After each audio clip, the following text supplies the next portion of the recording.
Stop, Friendly Fire. Chapter 38 to 39. Chapter 38. The Peddler and the Adventurer. Master, the level of mana parasite has risen, increasing its functionality. It had been 10 days since Shin Woo had snuck into the large city, Kuroa's glory, and had begun acting as the peddler, Lawrence. Another merchant was right about to sign his contract, but Rem chose that time to give its report. The level rose? That's correct. The skill has leveled up before, decreasing the mana consumption and increasing its speed, but this time, it gained an additional ability. It occurred when the skill reached level 5. Wait a sec, give me the details a bit later. Mana Parasite was paramount to achieving his goal on the surface, so Shin Woo couldn't afford to ignore Rem's report. However, now wasn't the time. The merchant was right about to sign the contract, but he looked at Shin Woo anxiously. Is there something wrong with the contract? I'm sorry, I just remembered something important. Yes, you're all set. The confidentiality clause is perfect as well. It's done. Who? The merchant sighed in relief. The contract referred to the wine auction. He'd hired a few trustworthy merchants among the ones he'd befriended in the past 10 days, and put them in charge of setting up the auction, promoting it, and running it. In layman's terms, they would do miscellaneous tasks and act as his shields, since he came out of nowhere and had hundreds of bottles of expensive wine. He'd promised to pay them, so the merchants pleasantly agreed. Then, I'll be counting on you for a month. You can send your regular reports to my accommodations. That's my line. He thought he'd be interrogated, but the merchant didn't do so, and instead just picked up the contract. Shin Woo had picked him for this very reason, so he supposed it was only natural. Shin Woo picked up his own contract and perused it again. After that, he slightly nodded his head and left. He was now being rewarded for acting as a peddler for 10 days. He wouldn't have to worry about it for the time being. So what's the new ability? Infection. Infection. Once Shin Woo was alone, he followed up with Rem. Rem explained the new ability with a single, concise word. Shin Woo understood what it did immediately. As expected, it goes from a contagion to an infection. Exactly, Master. You must be aware of the fact that golems produced for the same purpose and stationed in the same area are connected like a network of sorts. Arama steelworkers' golems were like that. According to Rem, the technique used to make the golems here and the ones underground were the same, so early on, he'd figured that the Magic Empire's golems would be connected like a network. I am now able to secretly infect all the golems in the network if I just infect a few of them. If the ability grows even further, then I should be able to infect other golem networks as well. That's a virus. Shin Woo knew how dangerous Rem was. If this technique worked on humans, then it would be game over. This wasn't a hero's ability, it was a demon king's. What's worse, the Magic Empire had golems everywhere, so it was pretty much already game over. He'd only brought Rem along to help him out, but never thought that that trivial decision would have made such a difference. Good job, Rem. Go wild. Infect them all. Understood. Even so, Shin Woo unhesitatingly yelled, go. Since there was no possibility of danger, he didn't plan on stopping, no matter what happened afterwards. He would worry about world peace after he was completely safe. According to the network's information sharing, there are at least 50 level 7 golems in the capital, Enert. If I manage to infect them as well, then you should be able to move more freely. I believe we will be able to hold the Emperor at bay. You can infect level 7 golems too? It's difficult to infect them myself, but if I infect them through the capital's network, then there's a high chance for success. If the mana parasite levels up even further, then the likelihood increases even more.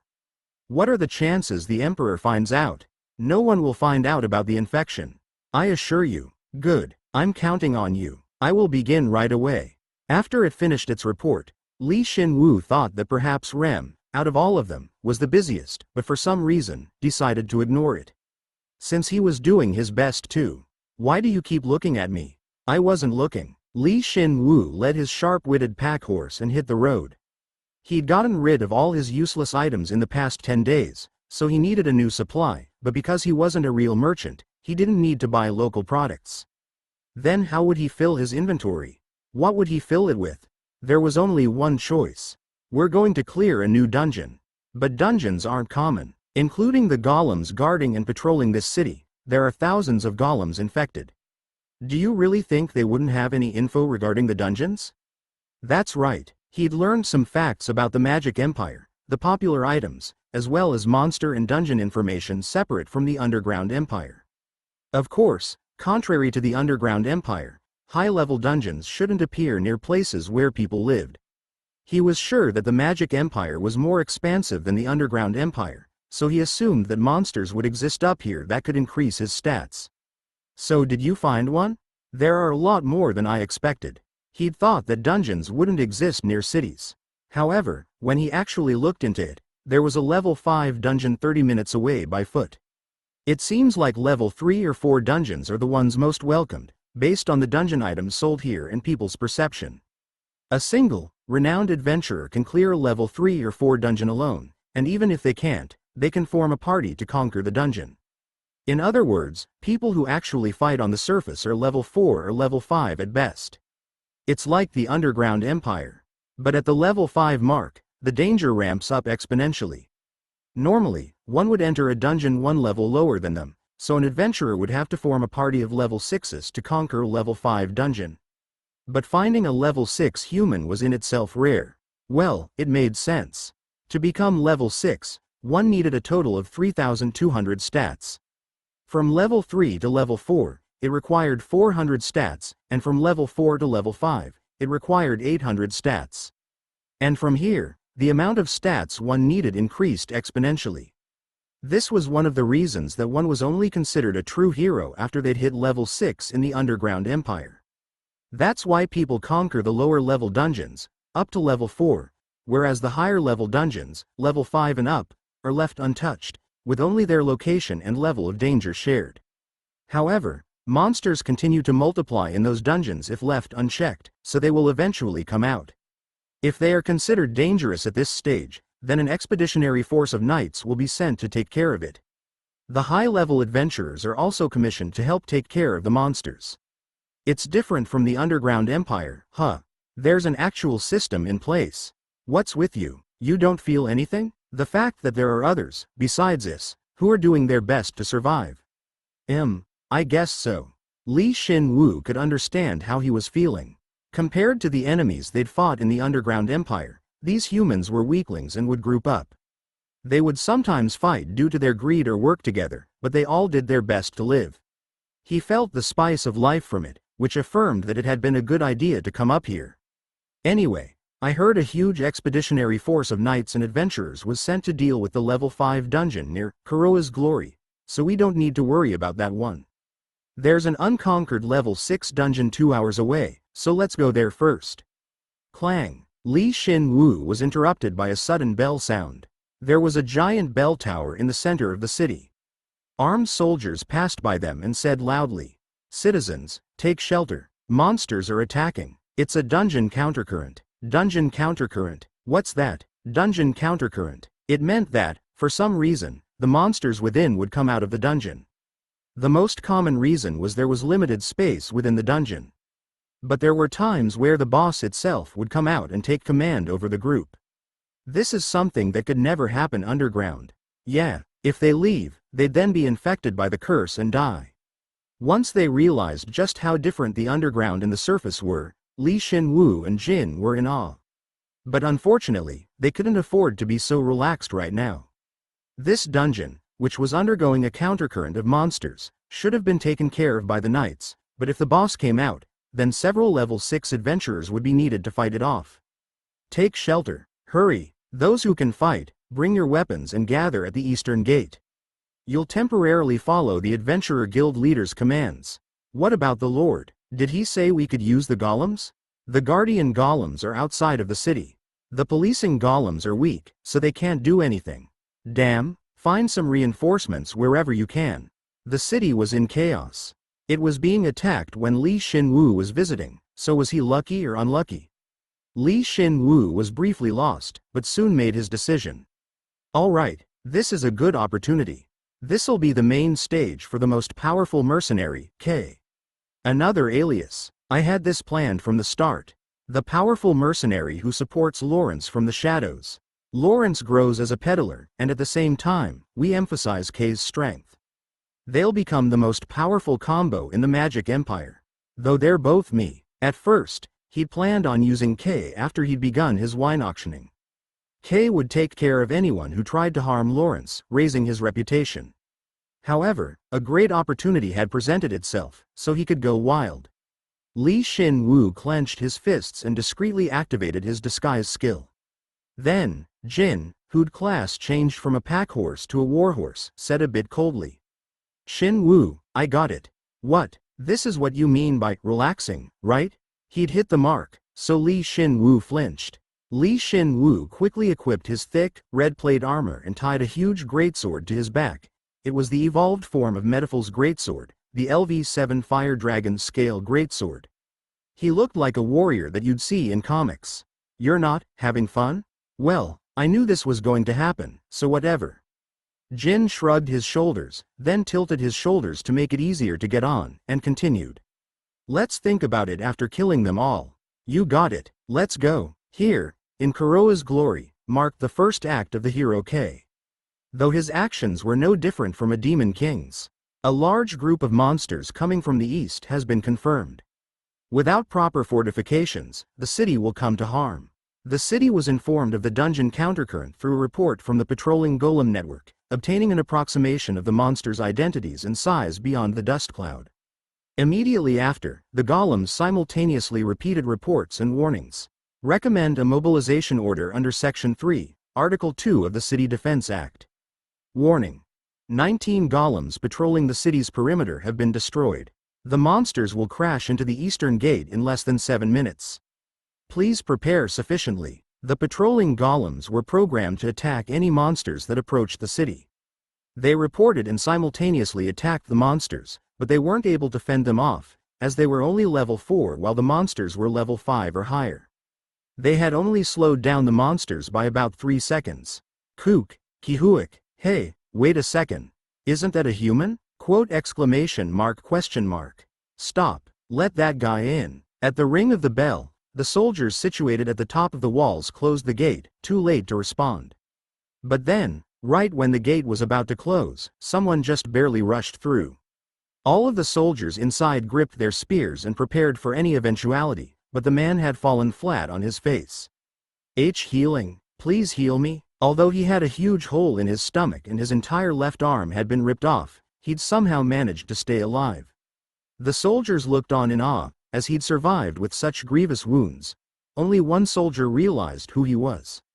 Hey, this is one of the adventurers that was dispatched with the knights. Were these wounds caused by those monsters? Hey, call a priest over here. Hurry up, Kuhyuk, it hurts. It really hurts. The city was in an uproar. Due to the golem's reports, children rushed into their homes, and before they'd even gotten a good understanding of the situation, the merchants packed their things to take refuge. Despair was quickly spreading through the city.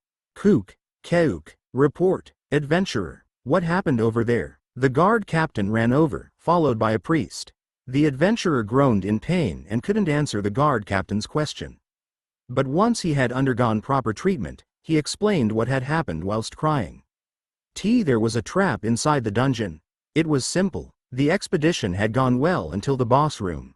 But the moment they reached the boss room, a boss appeared, one so strong that it was unsuited for a level 5 dungeon. It was a high-rank level 6. No, a level 7. It's definitely level 7. The boss was definitely level 7. Level 7. That's a load of crap. Why would a disaster-class monster be here? There's no way a level 7 boss would appear inside of a level 5 dungeon. Wait a sec. If you were able to take care of the monsters before the boss room, then what's with the number of monsters? Those aren't just normal monsters. They are all undead, including the boss. What? It was bad enough that they faced a level 7 boss, but they also had to fight against the undead forms of the felled monsters, which resurrected upon the boss's appearance. The dungeon had turned into hell. The level 6 knight leader and the level 6 adventurers tried to find a way out, but all their attempts failed. In the end, they were all killed. The reason the adventurer had even survived was because he'd been injured prior, and stood on standby outside of the boss room. So you ran out once you saw the signs? Yes, I told you everything. We can't beat that thing. I'm running. The city's in danger. If you're going to run away from the front, even after being healed, then I'll strike you down here and now. What? The adventurer's report didn't help them at all.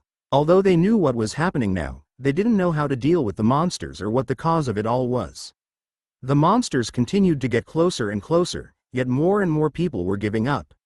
The city had sent their best soldiers to the dungeon and those soldiers had all died, so there was nothing they could do. Did you report to my superiors? It was sent after grasping the situation. Reinforcements are expected to arrive in 3 hours. Blocking the monsters' advance by gathering all the city's golems, intended for guarding, patrolling, and maintaining public order. They can delay the monsters for about 30 minutes. The golem network, which the current emperor had created, was indeed impressive. While the humans panicked, the golems did everything in their power. Despite that, they lacked both time and manpower in this situation. I see. It's time I pay back the Empire for its kindness with my life.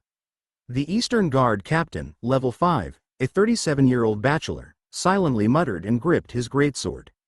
The other 3 guard captains grabbed their weapons and rushed over. They were well aware of the current situation, due to the golem's reports, and looked ready to die. You won't take one more step into this city until we die. You, in the name of the loyal shield, I'll kill all of you dirty monsters. Captain, I'll come with you. They'll have to walk over my dead body to get through. The sight of the guard captain practicing noblesse oblige moved the soldiers, dispelling the once stagnant atmosphere. They were 1,000 strong, excluding the golems. Their resolve to die was truly blinding. Ah, what the hell? I finally came up to the surface, but there are undead up here too.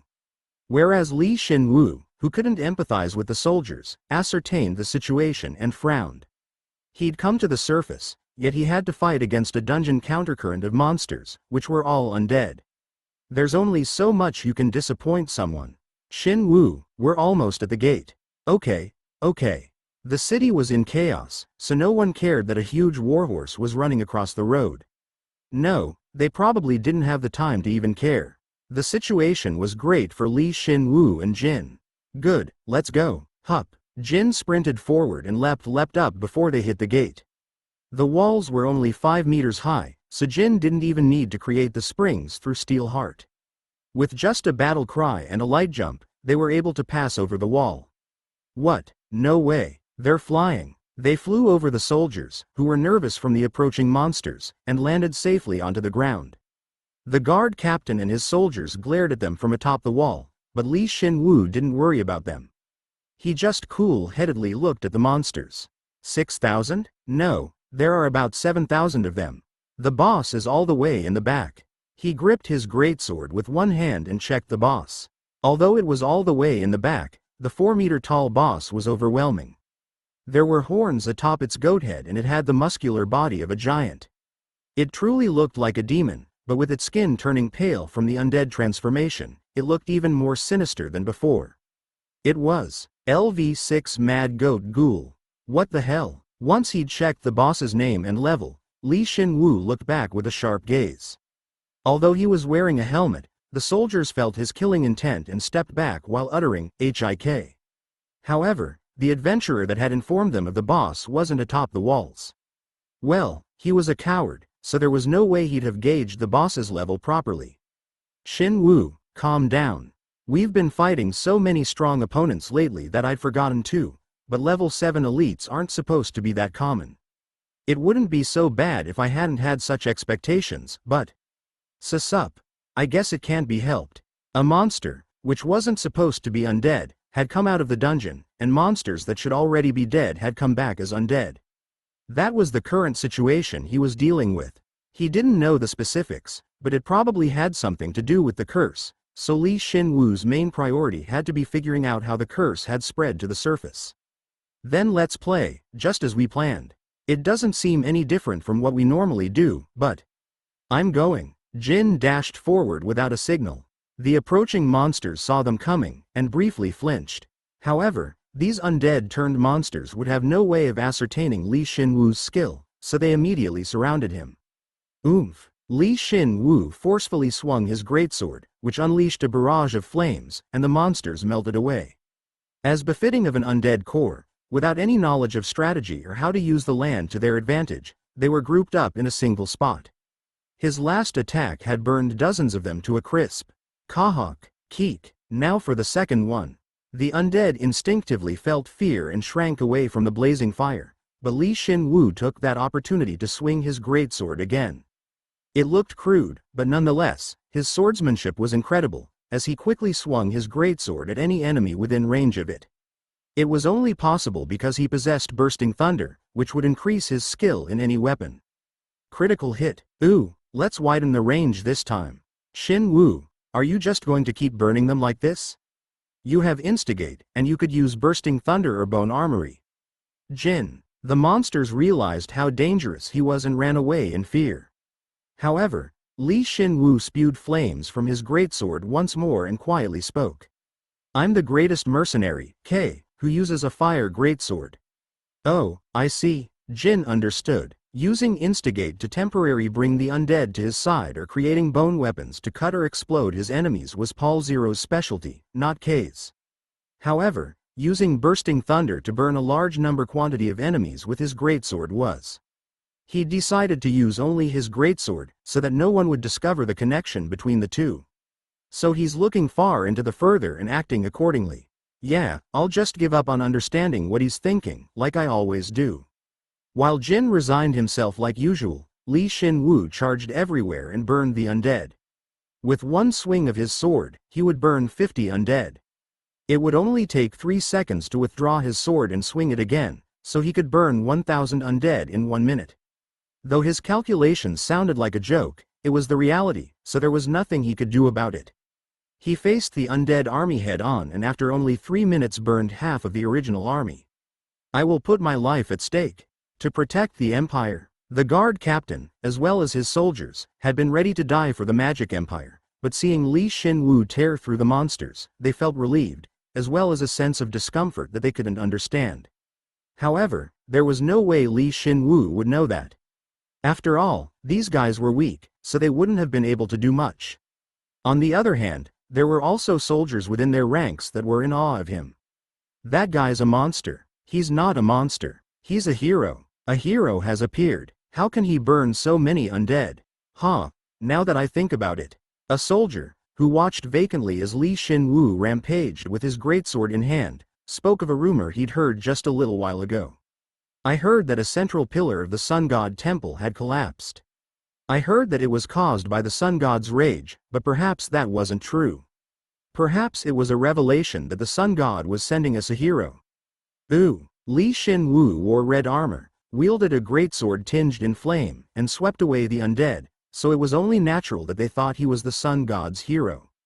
He skillfully led his giant warhorse and bravely rushed into battle, and his greatsword continuously emitted such showy and destructive flames. A hero. The sun god's hero is protecting us. Oh sun god. The sun god's hero. Shin Woo had no idea this was going on, but it seemed like the legend of the hero K had begun. The other humans or even the golems didn't have a chance to intervene. Shin Woo ran across the battlefield alone, spreading flames everywhere.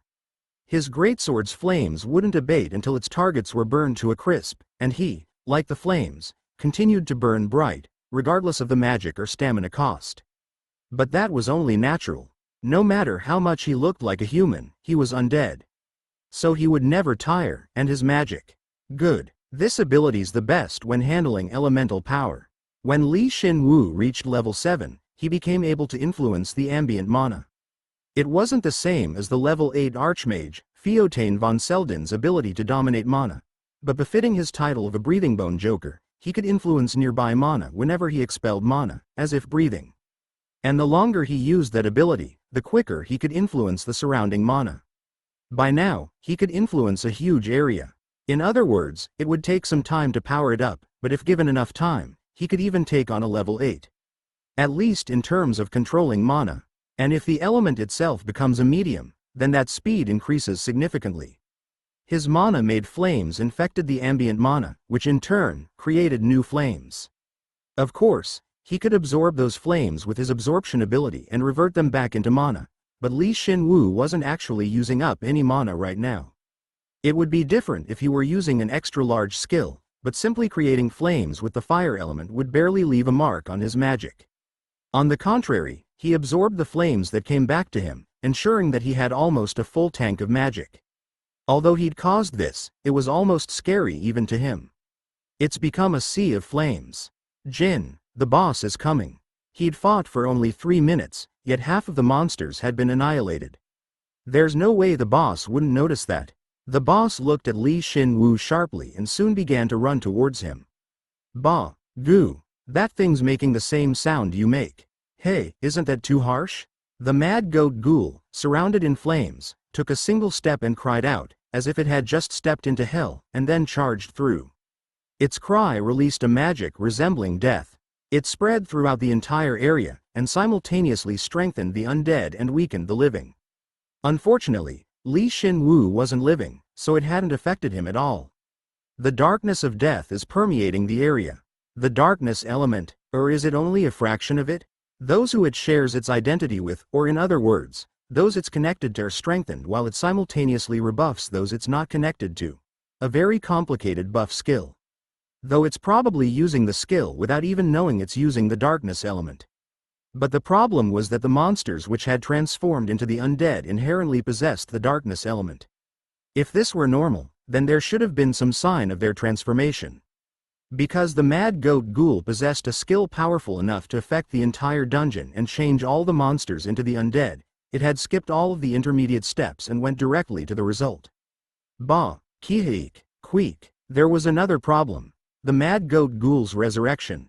While ghouls ate humans too, their strength would increase the most when eating corpses. When the mad goat ghoul realized how powerful Shin Woo was, it ate any undead in its path, like Metawful Raredon had done in the past, and its power continued to increase. If he hadn't intervened and the boss had invaded the city unimpeded, then the city would have fallen, as its death ability would spread, killing every living being inside. Perhaps it would harm other cities as well, eventually resulting in the birth of a level 7 elite undead. Weak. Well, that's what would have happened had Shin Woo not been here at least. Bah, you really are weak. The mad goat ghoul reminded him of Metawful Raredon, as it did everything that he had once done. It led an army and then proceeded to eat said army. He looked at the mad goat ghoul and clicked his tongue as if disappointed. He would have hated it less if it had evolved, but your base stats are too low. Even if you ate everything here, you still wouldn't reach level 7. When did you figure that out? I didn't know I could before, but I could somewhat tell after I checked its bone data and its mana level. Bone data. To think he could use bones to thoroughly ascertain its abilities. What's worse, it wasn't even completely composed of bones like a skeleton, but a ghoul, which almost completely retained its previous body. Jin was fearful, as he wondered just how far Shin Woo's rule of bone skill would grow. Bah, who? Now then, if he knew with absolute certainty that it would evolve to level 7, then he would wait patiently, but if it couldn't, then there was no point in waiting any longer. Shin Woo looked straight at the approaching mad goat ghoul and lightly raised his greatsword. He waited until the goat had gotten so close that Jin could even feel its breath and then swung his sword downwards. Bah, of course, the mad goat ghoul was a dungeon boss and could use the darkness element, albeit poorly. Despite the speed of his attack, the mad goat ghoul responded quickly, forming a magic shield, casting a curse on him, and drawing the nearby undead corpses in an attempt to defend itself. However, Shin Woo let it be, not because he didn't know what it was doing, but because nothing would change even if it tried anything. So he just let it do its thing. Who? The fire dragon's scale greatsword burrowed deep into the ground and released flames as though it were coughing. Shin Woo twisted the sword, softly removed it from the ground, and sighed. Right after, the mad goat ghoul's body was split in half and burned. All that remained was perium and a single goat horn.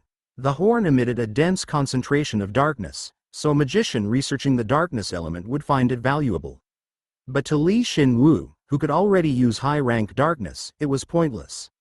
You want it? Nope. It was pretty worthless to both Shin Woo and Jin at this point, but he instinctively felt like he had to take it.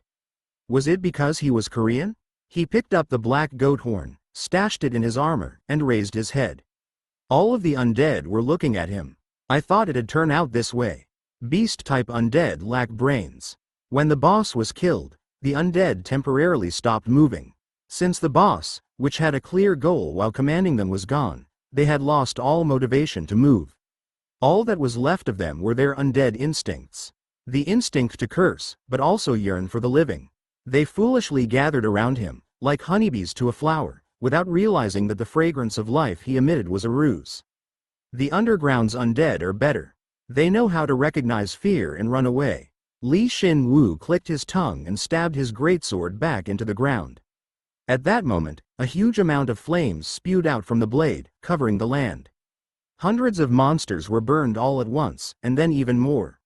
Although it was powerful, it wasn't a skill or magic. He just used his greatsword as a medium to create a high quantity of high-rank flames. It was only possible because he already took control of the entire area's mana. Wow, they're like ants coming for a piece of candy.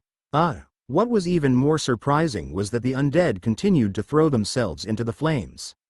They had already lost all control, each and every one of them being drawn to his scent, and then they were burned. After that process continued for a while, no undead were left remaining. His expedition had ended in an instant. Then, Shin Woo realized. The strongest mercenary, K. He had planned on using K as Lawrence's trustworthy backer, and show such skill that no one in the city could ignore him, but things had gotten out of hand. Perhaps, did I go overboard, you think? Jin sighed and replied. Then, he looked above the castle walls. The humans were still up there. As humans, they couldn't see him, but Shin Woo could see them.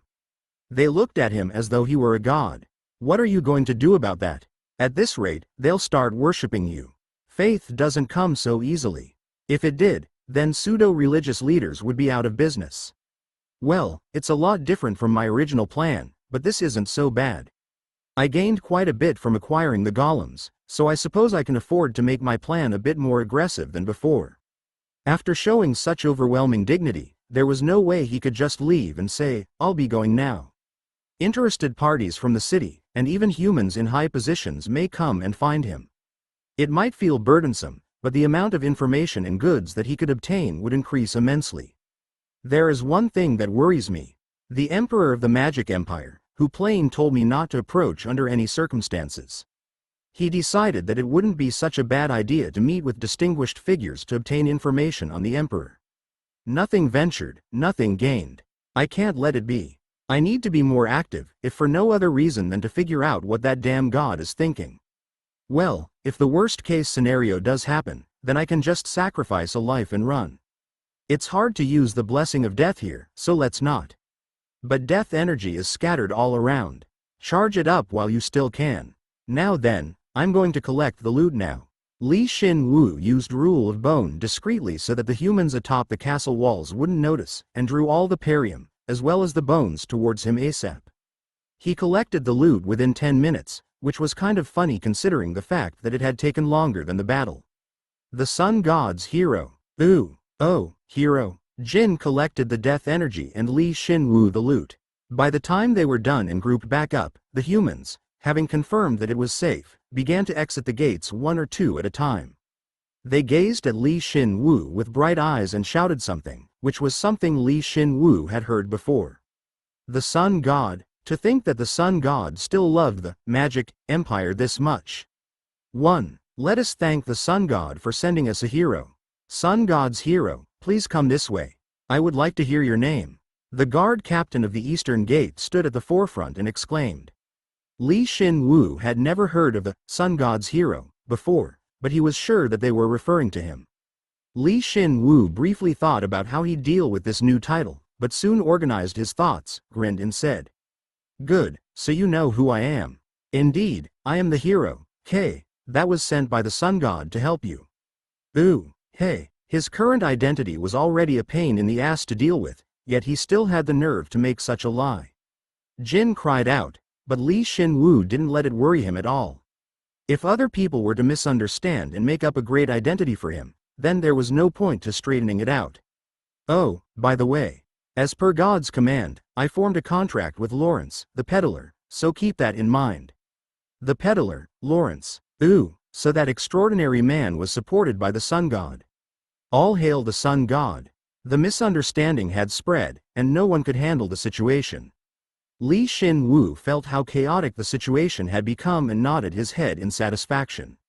While Jin despaired and lowered his head, a message appeared before Li Shin Woo like always. The acting skill has become LV20. Perhaps you can fool even natural phenomena. His acting was so natural that if a sun god did exist, they would say something like, "Ah, I really did send a hero." Li Shin Woo grinned and stored his greatsword. Perhaps God would come to regret sending him to the surface, but it was already too late to take him back.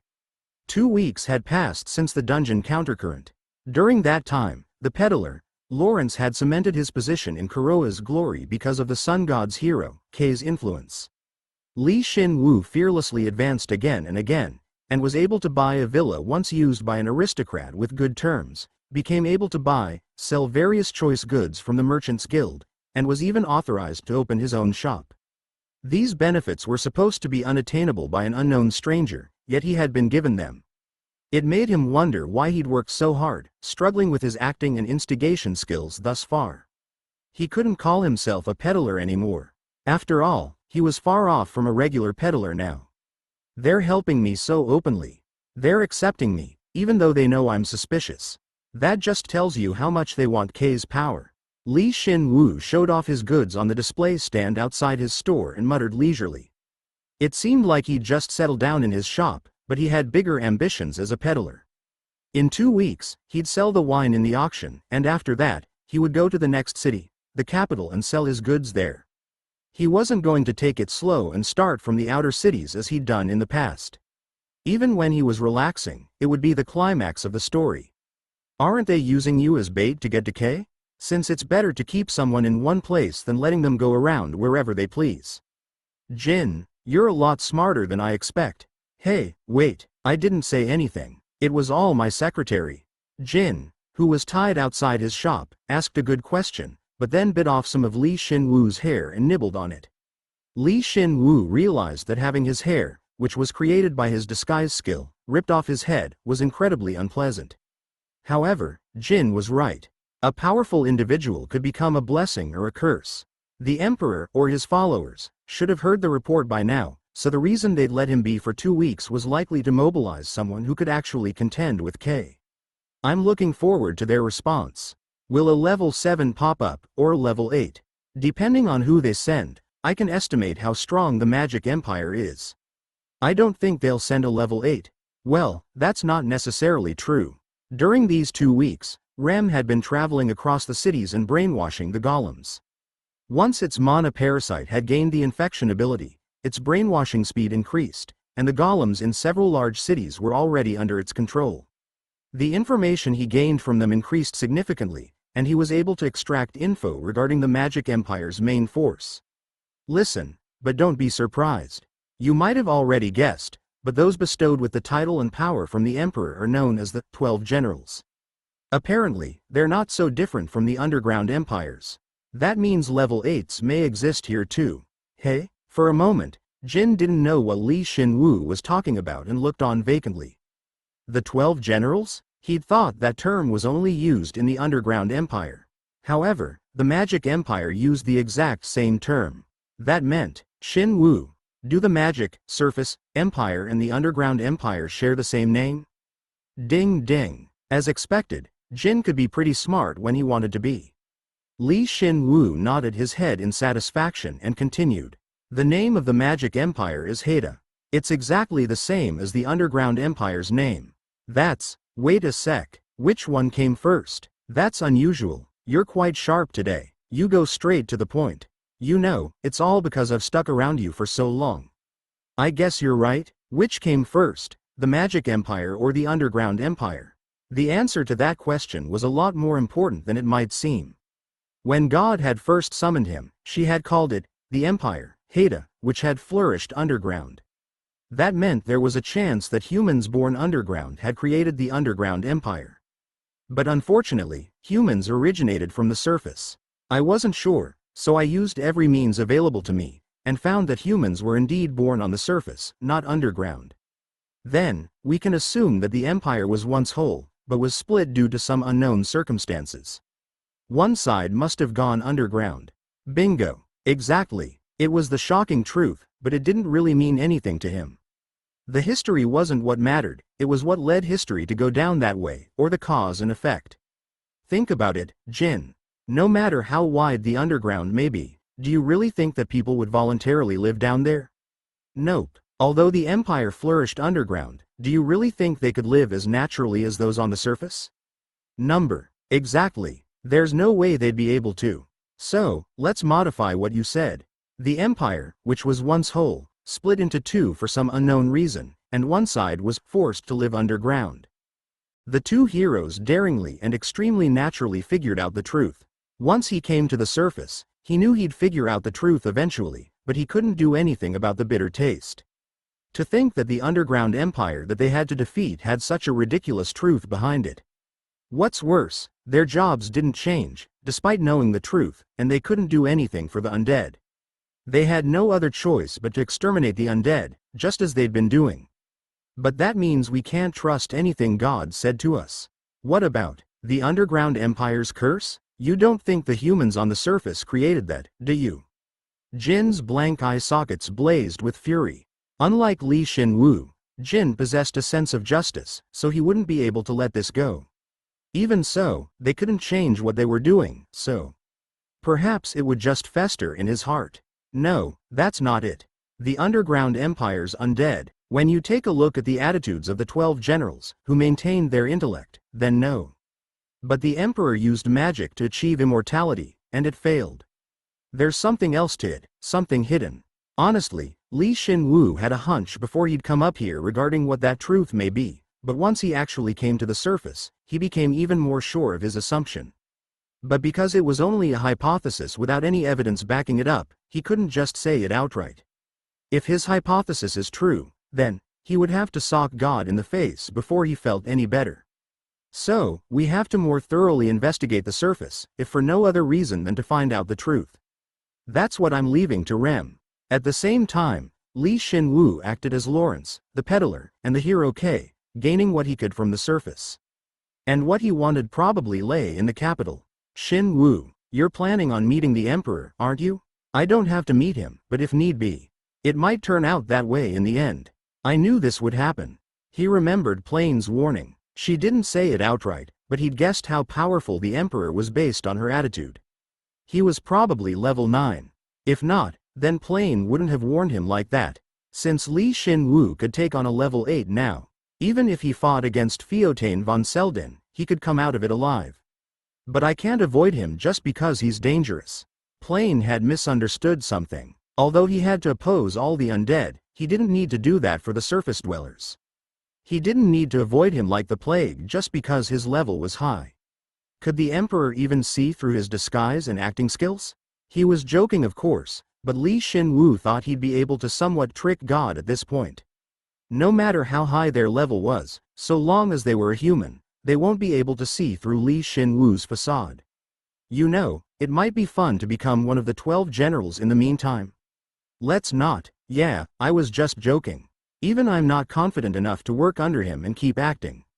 Right after he spoke, he felt someone coming towards his shop. When he looked over, he saw a heavily armed female knight. It was kind of funny seeing her being so tense around a peddler. Does the sun god's hero, K, live here? He doesn't, but he lives in a place where I can contact him. Then please relay this message to Sir K. The Pope of the Sun God religion requests an audience. He came to the Lord's castle without any prior notice, so you have no idea how surprised we up. Oh, he thought it'd be better if he seemed more distinguished, so he'd called himself the Sun God's hero. To think it'd turn out like this. However, the Sun God religion. It wasn't so bad when he thought about it. No, it was actually great. Shin Woo didn't know how prosperous the Sun God religion was, but considering how the female knight was acting, they were definitely an organization that the Magic Empire couldn't deal with so easily.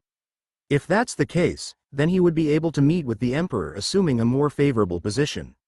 He immediately formulated several plans in his head, and continuously broke up and reassembled pieces of his plan. As a result, I understand. I'll tell him right away. Thank you. We can prepare a carriage for you. No, he'll probably arrive there on his own. That would be disrespectful to the sun god's hero. However, if that's what he wants, then I guess we have no choice. I understand. I'll let them know. Then I'll get going now. Yes. Come back again. The female knight sighed in relief and left. Shin Woo thought he needed an assistant ASAP and cleaned the store. He couldn't get there on a horse, so he would have to leave Jin here. See you. Okay. He first disguised himself as K where no one was looking. Then, he tied the greatsword on his back and walked over to the Lord's castle. Shin Woo looked incredibly dignified, and everyone he passed on the road took notice of him. Moreover, fire wrapped around his surroundings, so there was no one who didn't know who he was. He encountered various people along the way. Some spoke of the sun god's hero from behind him, while others approached him and said it to his face. There were even some who were afraid of being harmed and just stepped back. Of course, this would enhance the influence of the sun god's hero, K, and at the same time, ensure that Lawrence, the peddler, would remain safe. LV7 Pope of the Sun God Religion, Oral Genisman. 30 minutes later, Shin Woo met the Pope of the Sun God Religion in the castle's living room. From first glance, he looked like a middle-aged man, but his level was higher than he'd expected. He wasn't just a representative of the religion. You moved quite boisterously, so much so that I question how you were able to hide your identity until now. I can't? No. It's fine since the Emperor's no doubt aware that we've come here. No, actually, that ostentatious attitude of yours might fit with our goal. You may just be acting conspicuous, but that's even more in our favor. Ho! Shin Woo understood what he was saying and smiled. He thought the Pope would say something like, "You're the hero the sun god has chosen." I can't believe it, and test him first, but was instead showing his hand. In layman's terms, this was the Pope's intent. It doesn't matter if you're really the sun god's hero or not. Why don't you work with us? I'd like to hear about it in more detail. Honestly, Shin Woo didn't hate these kinds of people. If their goals aligned, they would have a good relationship. I'm glad you understand, sun god's hero. The Pope grinned and said. Unfortunately for the people on the surface, Shin Woo and the Pope really hit it off. According to the Pope of the Sun God Religion, several religions existed on the surface. These religions each served a different god, and the most powerful of these religions was the Magic God Religion, while the Sun God Religion had declined the most. There were also the subordinate gods who followed them. They flourished in some areas, so it was difficult to know about all of them. Several gods. Shin Woo tilted his head as he listened to the Pope. If there were so many of them, then who had sent the heroes to the underground empire, and what were these other gods doing, despite the world being on the brink of destruction? You should stop there. But before Shin Woo voiced his concerns, the Pope spoke firmly and stopped him. Going any further is forbidden. You cannot question the reason for the gods' existences. I suppose it's not important right now. It's that the influence of the sun god religion has waned, is it not? Exactly. The Pope nodded his head solemnly and added. It's embarrassing, but we don't have enough people.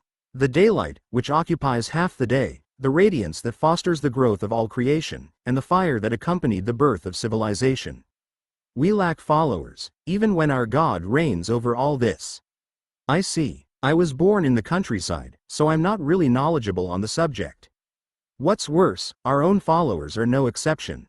The remains of the sun god temple is essentially a symbol of our religion. Although the central pillar was stolen, we couldn't find the perpetrator. Does that make any sense? That was strange. He felt like he'd heard about this before. Shin Woo did his very best to reply as relaxed as he could, so that his anxiety wouldn't show. Your security must have been lax. Though a part of it may be that the perpetrator was skilled, even so, our paladins were guarding the ruins, so no one should have been able to get through. We thought it may be a revelation from the sun god, but anyone with a brain could tell you it wasn't. It was truly humiliating. You went through a lot. While comforting the Pope, Shin Woo was inwardly cursing. To think that Shin Woo had paid plain 350 million perium for stolen goods. The Pope, who couldn't come to know that the pillar had become a part of the Titan Golem, sighed deeply and continued. We'll slowly decline and eventually be left as part of history. That's what we expected to happen to us. I thought that perhaps I would be the final Pope. However, that's when you showed up. It was perfect timing. The sun god hasn't abandoned you all. Haha, it does seem that way. The sun god has given us one last chance. At this point, the two's eyes glimmered unusually. Now, they would get to the main point. I told you already, but our power has diminished significantly. But the fame and authority we've accrued over hundreds of years hasn't. If you're truly as skilled as you say, then we can give you wings. Will you help us revive our order? You said it yourself, that your order has declined. I think it's too much to hope for one man to resurrect your order. But keep this in mind. The moment people see you, they'll consider you the sun god's hero. It's both authority and recognition. We can rise up again if we're given the chance. More firmly and more radiantly than ever before. Then, the Pope added, you accepted the title of the sun god's hero. Obviously, the emperor doesn't appoint people of the religious order. If you want to go far, then there's no other way than to align with us. I'm confident that I can do it on my own. But I suppose there's no reason to reject your offer. At that time, Shin Woo paused and acted like he was thinking deeply about it. However, he never intended to reject the Pope's offer, since there was no better support in cementing his position than a religious order. He wondered how much they could support him, but he would be able to find that out slowly, starting now. All right, first off, please tell me more about the sun god religion, as well as how you'd like to use me. In detail. Okay, we'll do it your way. It'll definitely be a trade that's worthwhile for the both of us. The Pope gave a presentation for the next 30 minutes or so. As he'd thought, the Pope had a progressive way of thinking and at the same time, looked at his religious order like a business. He was a good fit for Shin Woo, as he didn't believe in the sun god.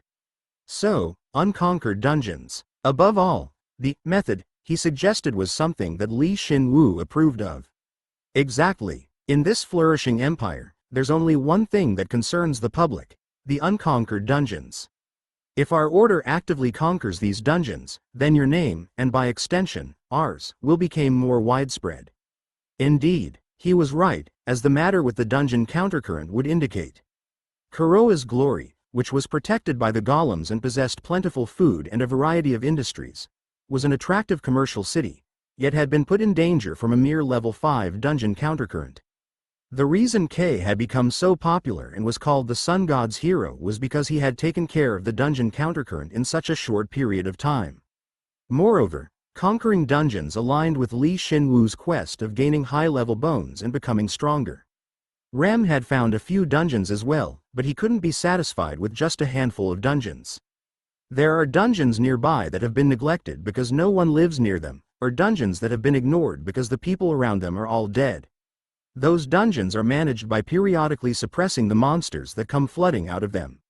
But if all of the monsters come out with the boss, like in this instance, then there's a chance that an entire city will fall. Then why are they left alone? Because we lack time, money, and people, he said ardently. They were lacking in everything. The biggest problem amongst them is people. Level 6s don't grow on trees. The Emperor's knights and magicians, as well as each religion's paladins and priests, have their hands full doing their jobs. Plus, they could die in the dungeon. Whenever the matter is brought up, the higher-ups probably reject it. Shin Woo gazed at the Pope with an expression that said, "Then what about me?" And the Pope replied calmly, "We don't have the luxury of playing fair. We've already picked a few of our paladins and priests to assist you in your dungeon conquests. That's their priority right now. They've even written their last wills and testaments. Human rights were being violated in the name of religion." Shin Woo looked at the Pope condemningly and asked, "You seem strong yourself, so why don't you go? I've concealed my identity and have my hands full already. Just because I'm a Pope doesn't mean I can just sit back on the balcony and drink wine all day." Considering how the Pope kept talking and talking about the situation, he must really want to sit back on the balcony and drink wine. How did this religious order decline so much? Shin Woo felt slightly bitter. Anyway, keep listening. Your name won't become more renowned by blindly conquering dungeons. That's where we come in. We advertise your abilities on a large scale, publicizing what dungeons you've conquered and how you did it. In addition, we emphasize the strength of our paladins and our priests, drawing people's interest. We can't lie, but it's not that hard to exaggerate things. If results follow, then this contract will definitely succeed. Haha, it's quite the aggressive plan. This is our struggle. Will it just end in our struggle, or will it turn into a great success? That all depends on you. The sun god religion had gone from a commercial business to an entertainment business. But if it all went according to the Pope's plan, then Li Shin Woo's position in the magic empire would strengthen. As he thought, this Pope meant business. They're not only giving me info on the unconquered dungeons, but support as well.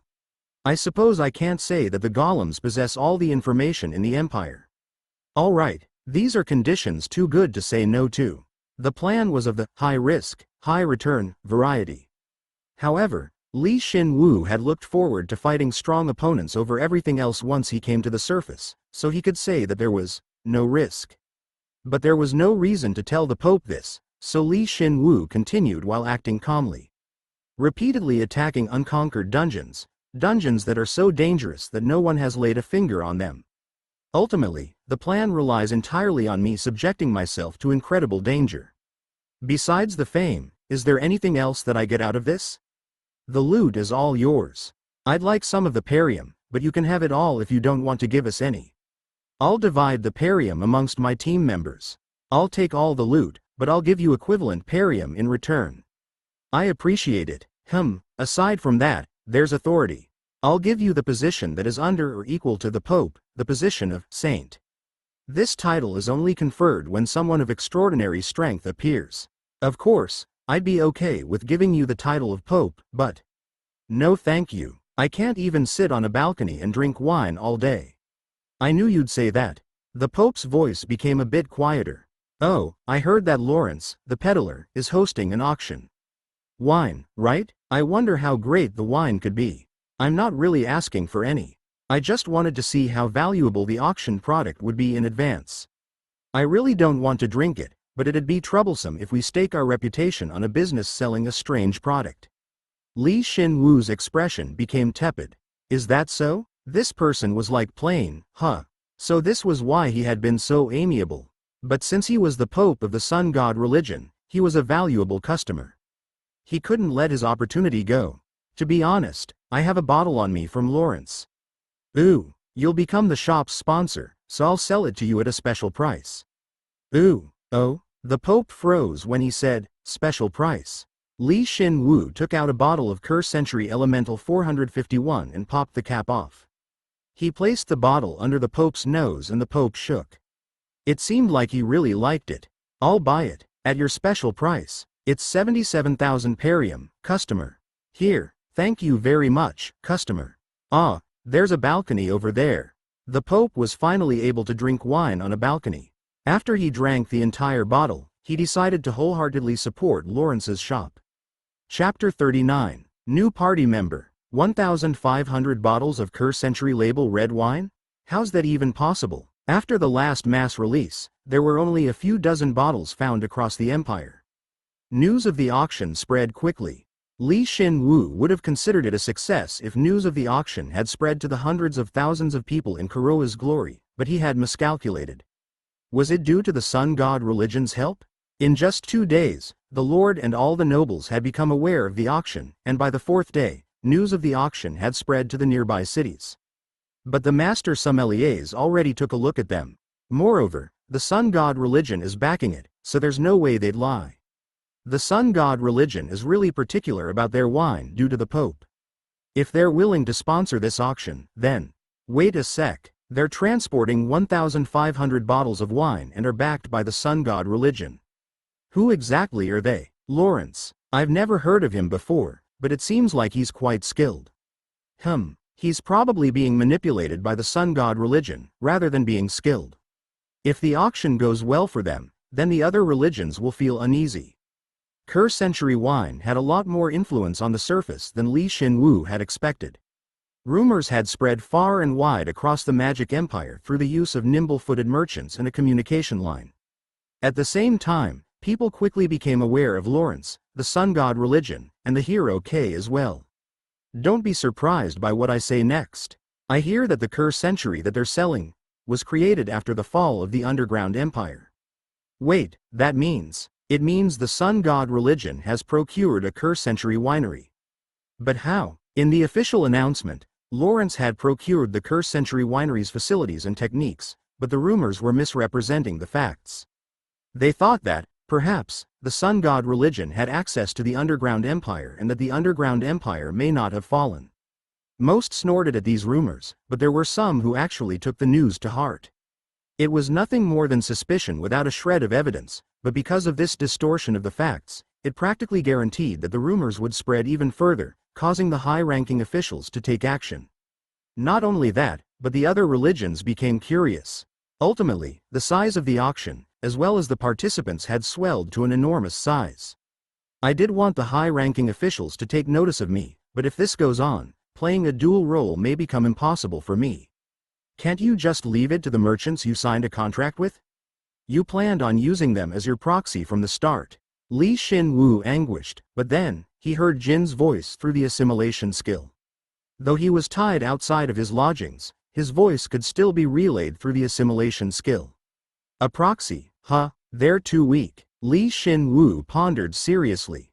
Of course, Lawrence could easily pull back for safety reasons and use the merchants as his proxy, but he wasn't sure whether he could find people he could trust enough to talk in his place.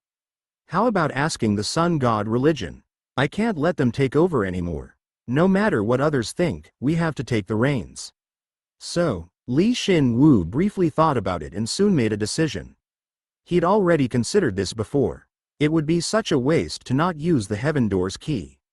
Couldn't he just bring a trustworthy human to the surface? A human you can trust? Krasia? Krasia would be really happy, but she's in the middle of special training with Prince, so she can't leave. I'd rather not bother her right now. Although they were acting separately now, he contacted her once every week. He had left the Huggins eye to her, and she was simultaneously studying magic and the artifact. Ah, that's right. Then who? You're not going to ask Redidane, are you? Why would she even come up? You never know when she'll blow. It looked like you guys really got along. Why was this happening? For the past few days Jin seemed to be in a good mood, yet his voice was turning melancholy again. Did he hate Redidane or something? Shin Woo tilted his head and refuted him. No way. There are only two choices for her. I either reform her and use her as an ally, or I take her out before something goes wrong. The whole reason I even talked to her was because of that decision. Really? Yeah, so don't worry about her too much. I'm not sure how I'm supposed to get closer to that psychopath though. Then it's fine, Jin replied as though a burden had been lifted. It seemed like he'd misunderstood, thinking that Shin Woo actually trusted Redidane. Shin Woo felt relieved, and Jin took that time to ask another question. Wait a sec, so who are you going to pick then? You wouldn't pick Lloyd. There's only one person that'll work.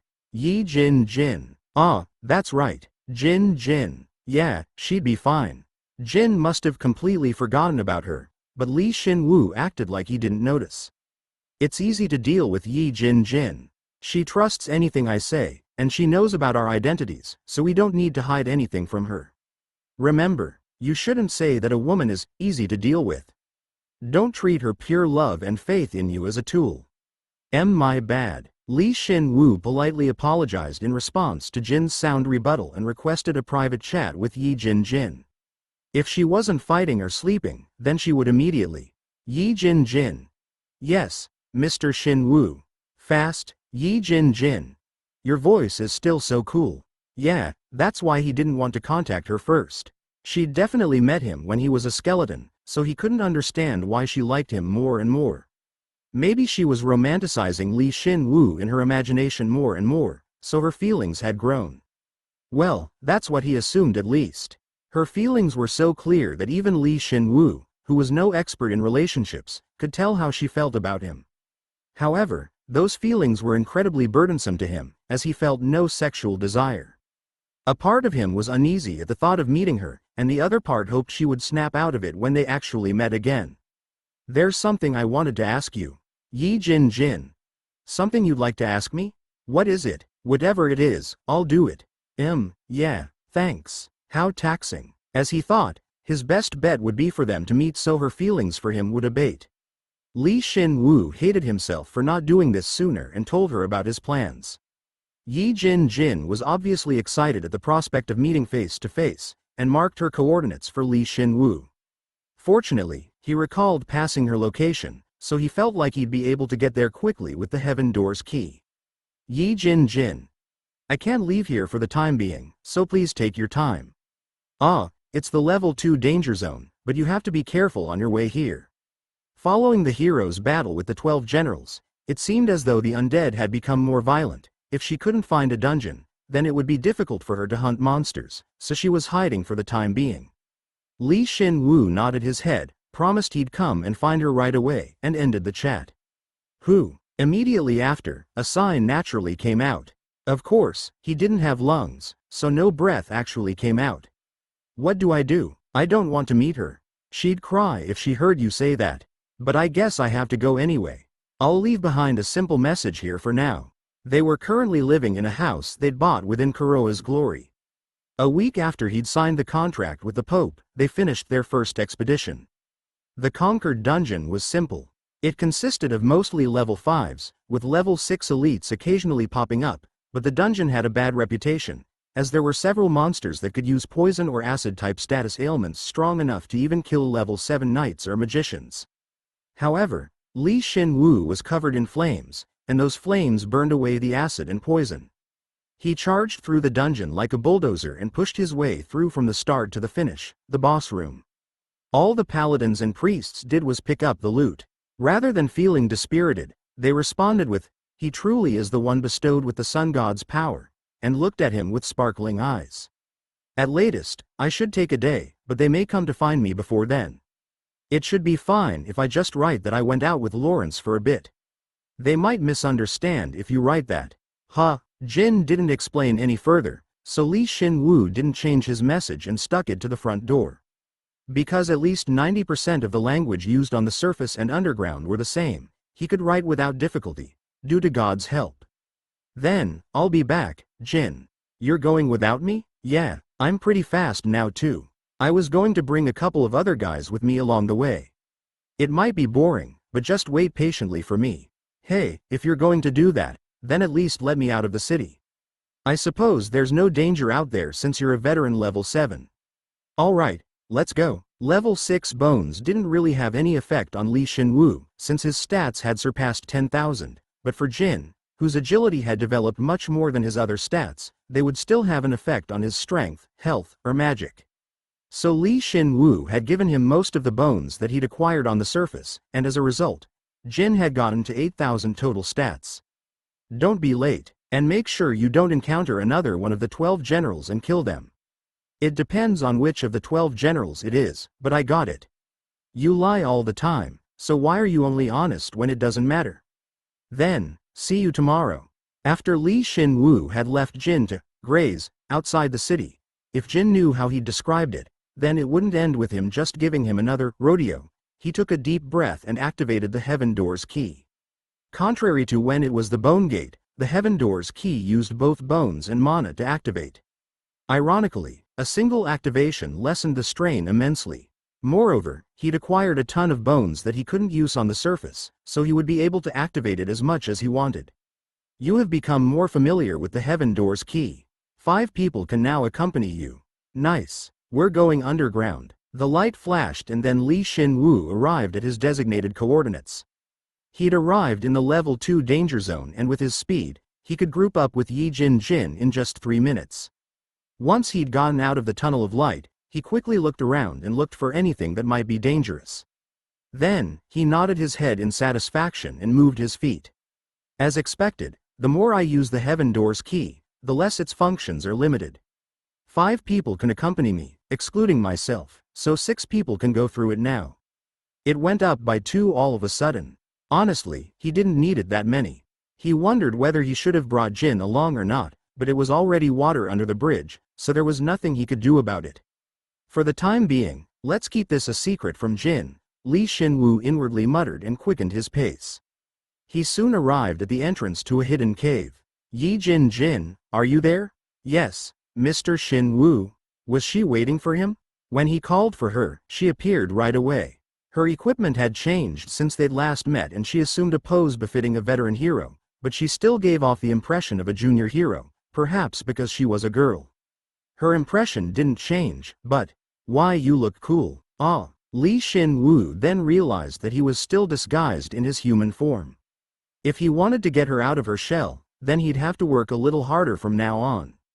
Yi Jin was already aware of Li Shin Woo's ability to disguise himself as a human being. He'd explained it to her after fooling Prince. That's why he expected her not to raise a commotion at him appearing as a human.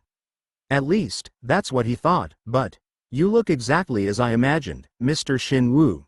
You look so cool. You can imagine what I'd look like with just my build?" "Yes." "Ah, is that so?"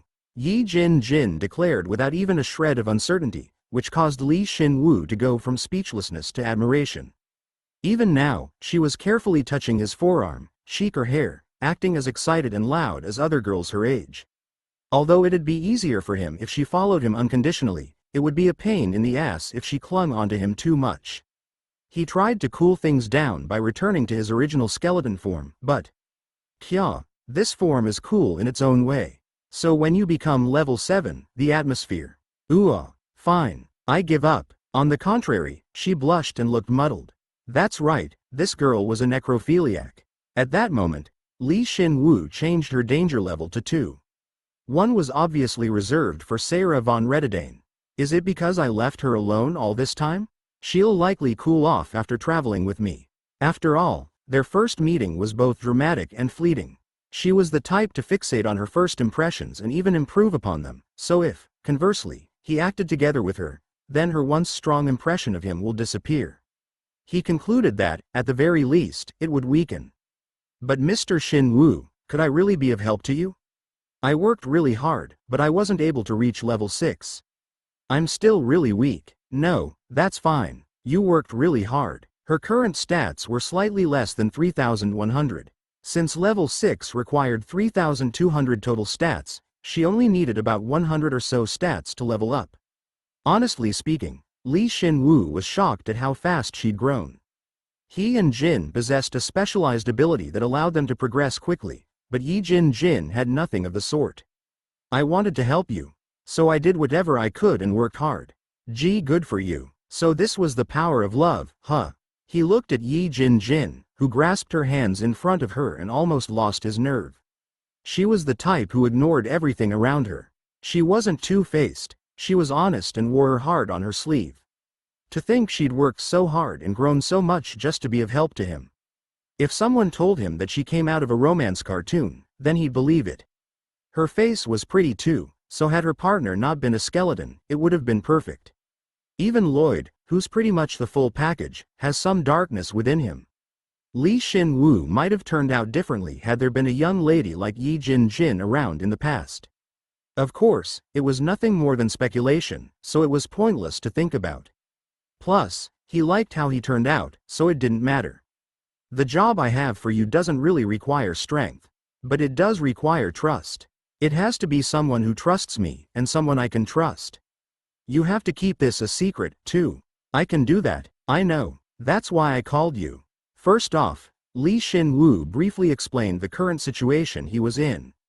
She was surprised at the fact that Li Shin Woo could go to the surface, as well as the fact that he could bring her with him. "It'd be nice, if I could go too. You should be able to. The issue's not about getting there. It's about what you do after you get there." He explained what the peddler, Lawrence, and the mercenary, Kay, did in detail. She looked really happy to be Lawrence's representative, but she was even happier at the fact that Kay was called the sun god's hero on the surface. "It seems like the sun god religion has a discerning eye. So I'll be really busy for the time being. During that time, I'd like you to be Lawrence's representative. Of course, I'll pay you a corresponding amount of perium. No, I'll pay you even more." "Perium? Yeah. There's a price for everything. The more burdensome it is, the more you have to pay in exchange." In exchange for her being Lawrence's representative, he would pay her perium. He'd planned this ever since he first considered Yi Jin a candidate. He wasn't really comfortable giving away karma, but Li Shin Woo had realized that he'd be freer this way. "I shouldn't be the one saying this, but with the hero, Kay, and the sun god religion's help, the value of the Lawrence shop will increase instantaneously. And if you're the representative of such a large business, then that perium can go to you. In other words, it's a legal way of gaining perium." This was what killing 2 birds with 1 stone meant. Yi Jin would become the representative of his business and simultaneously become stronger. Not only would he be repaying her for all her hard work, but she'd also be able to use that perium to buy more stat-boosting medicine. She was definitely one of his allies, so increasing her strength would help Shin Woo as well. Even to him, his plan was perfect. However, Yi Jin seemed to oppose his decision. I can't do that. I want to help you, not steal your karma. I'll be honest with you. He knew from the very beginning that she wouldn't be comfortable with this proposal, due to her inherent honest and genuine nature. Shin Woo snorted as if he were waiting for her to try to continue and replied. Giving you some perium won't hurt me in the least. I have more than 2.5 billion perium on me right now. 2.5 billion? Yi Jin's face stiffened. The medicine cost 500,000 a pop. With 2.5 billion perium, she could reach level 7, 3,200 stats needed purely through the medicine, and still have 900 million perium left over. Yi Jin was well aware of how great a matter this was. This is beyond amazing. Mr. Shin Woo, you're really... This is all the money I've accumulated from the underground empire. If my business takes off on the surface, then I can make even more. So, you understand now that it won't make a dent on my perium, right? Yes, I understand. Shin Woo spoke confidently so Yi Jin felt less burdened. Instead, she thought something like, he's progressed so quickly, yet he's amassed so much perium. Shin Woo truly is amazing. He supposed it couldn't be helped that her impression of him had become even greater than before. I'll accept the perium from you, use it to increase my abilities, and then fight together with you on the front lines. That's okay with you, right? Good, you understand. I want you to be Lawrence's representative, and by doing so, you will gain a lot of perium you can use to strengthen yourself. So now we're in agreement, right? Yes, I'll do it. I'll become strong enough to help you, no matter what. She was so blind that Shin Woo felt anxious.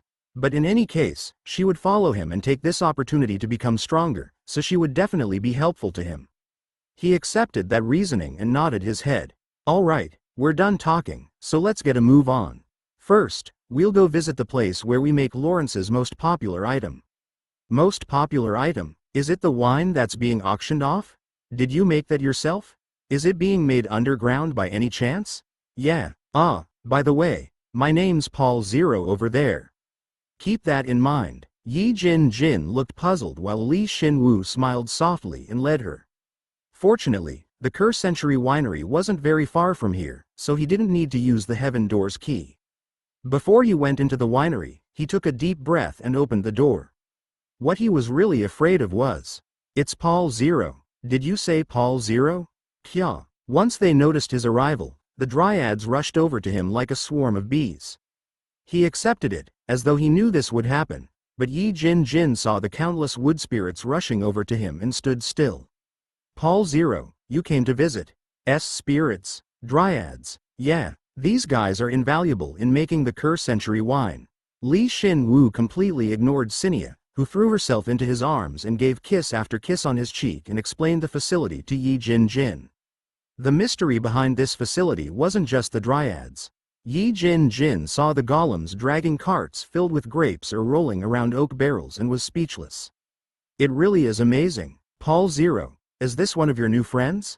Yeah, she'll help sell the wine you guys make from now on. I see. Would you like to eat a grape?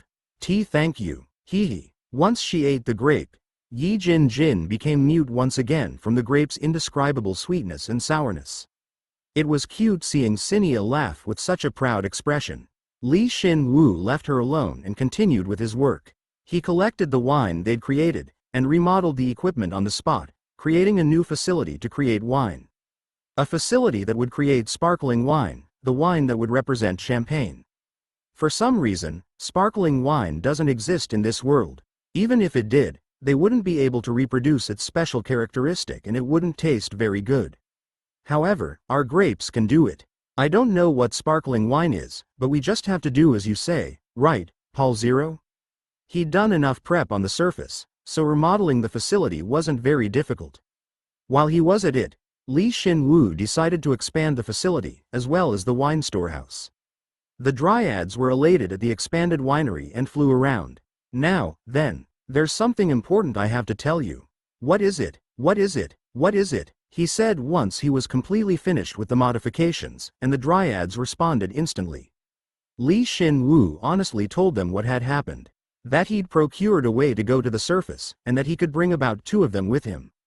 I see. Paul Zero, you're really amazing. I knew you'd be able to go to the surface someday, Paul Zero. They were the dryads, who came to the underground in search of living trees, so he had expected more of a fuss, but their reaction wasn't as bad as he'd expected. He tilted his head, as they may have not understood him, but Sinia then replied. We're satisfied with our life here. Plus, you're the one who told us that the curse is threatening to affect the surface as well. That's true, but it's just a chance. Moreover, isn't the surface much more attractive than living down here? But we like the underground better since you're here. You can suck the curse away. Plus, we don't want to leave a place that's been handled by an elf. Shin Woo listened, as the dryads chattered away, and realized that he'd been misunderstanding all along. It was like with Yi Jin Jin as well. They were more considerate to him than he'd expected, and they were showing this consideration now. I see, thanks. But there might still be some of our kin or other spirits on the surface, so we may have to investigate. Alright, I'll go as our representative. Paul Zero, please take care of me. The princess is monopolizing Paul Zero. I'm against this. Everyone, please be quiet. She overpowered their resentment with her charisma, flew over to the vineyard, and came over with a small grapevine branch. Shin Woo was confused and asked why she brought that over, and Sinia explained that she could return freely with that single branch. I've grown a lot too, and above all, I love this place. The other dryads will think the same. You're not a normal dryad anymore. You're right, I became a level 7 elder dryad princess quite a while ago. At some point, she'd reached level 7 as well. Yi Jin Jin, who realized that a dryad had even beaten her in terms of levels, felt gloomy, and Shin Woo had to comfort her. Around that time, the final member that they would bring to the surface had arrived. The Master of Darkness, Paul Zero. I have come at your command. He was the level 7 Wolf Avenger, Bisher Moon. When he'd come down to the Underground Empire, he'd told Bisher to come to the winery. Shin Woo had to decide which to bring with him, Shino Rendu or Bisher Moon, as he couldn't bring the giants or the chimeras. Their outward appearances were too frightening. He thought about it for a while and eventually decided to bring Bisher Moon, as he could use magic, while Shino Rendu only possessed combat abilities. I divided my troops and entrusted them to Shino Rendu and Kai Paul. They're all fighting bravely right now. Most of the 12 generals won't even be able to scratch your forces. Good, that's right. The empire wasn't stable yet, but they couldn't just remain in hiding forever, so Shin Woo was carefully commanding his undead forces from the shadows. He decided not to use the giants unless they were needed, as they were quite conspicuous. His elite undead and golems moved covertly and cut down the undead empire's numbers bit by bit.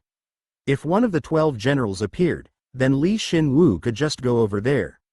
That's why he'd been grateful to have the Heaven Door's key. Mr. Shin Woo, this lycanthrope. Remember what he looks like since he's your senior.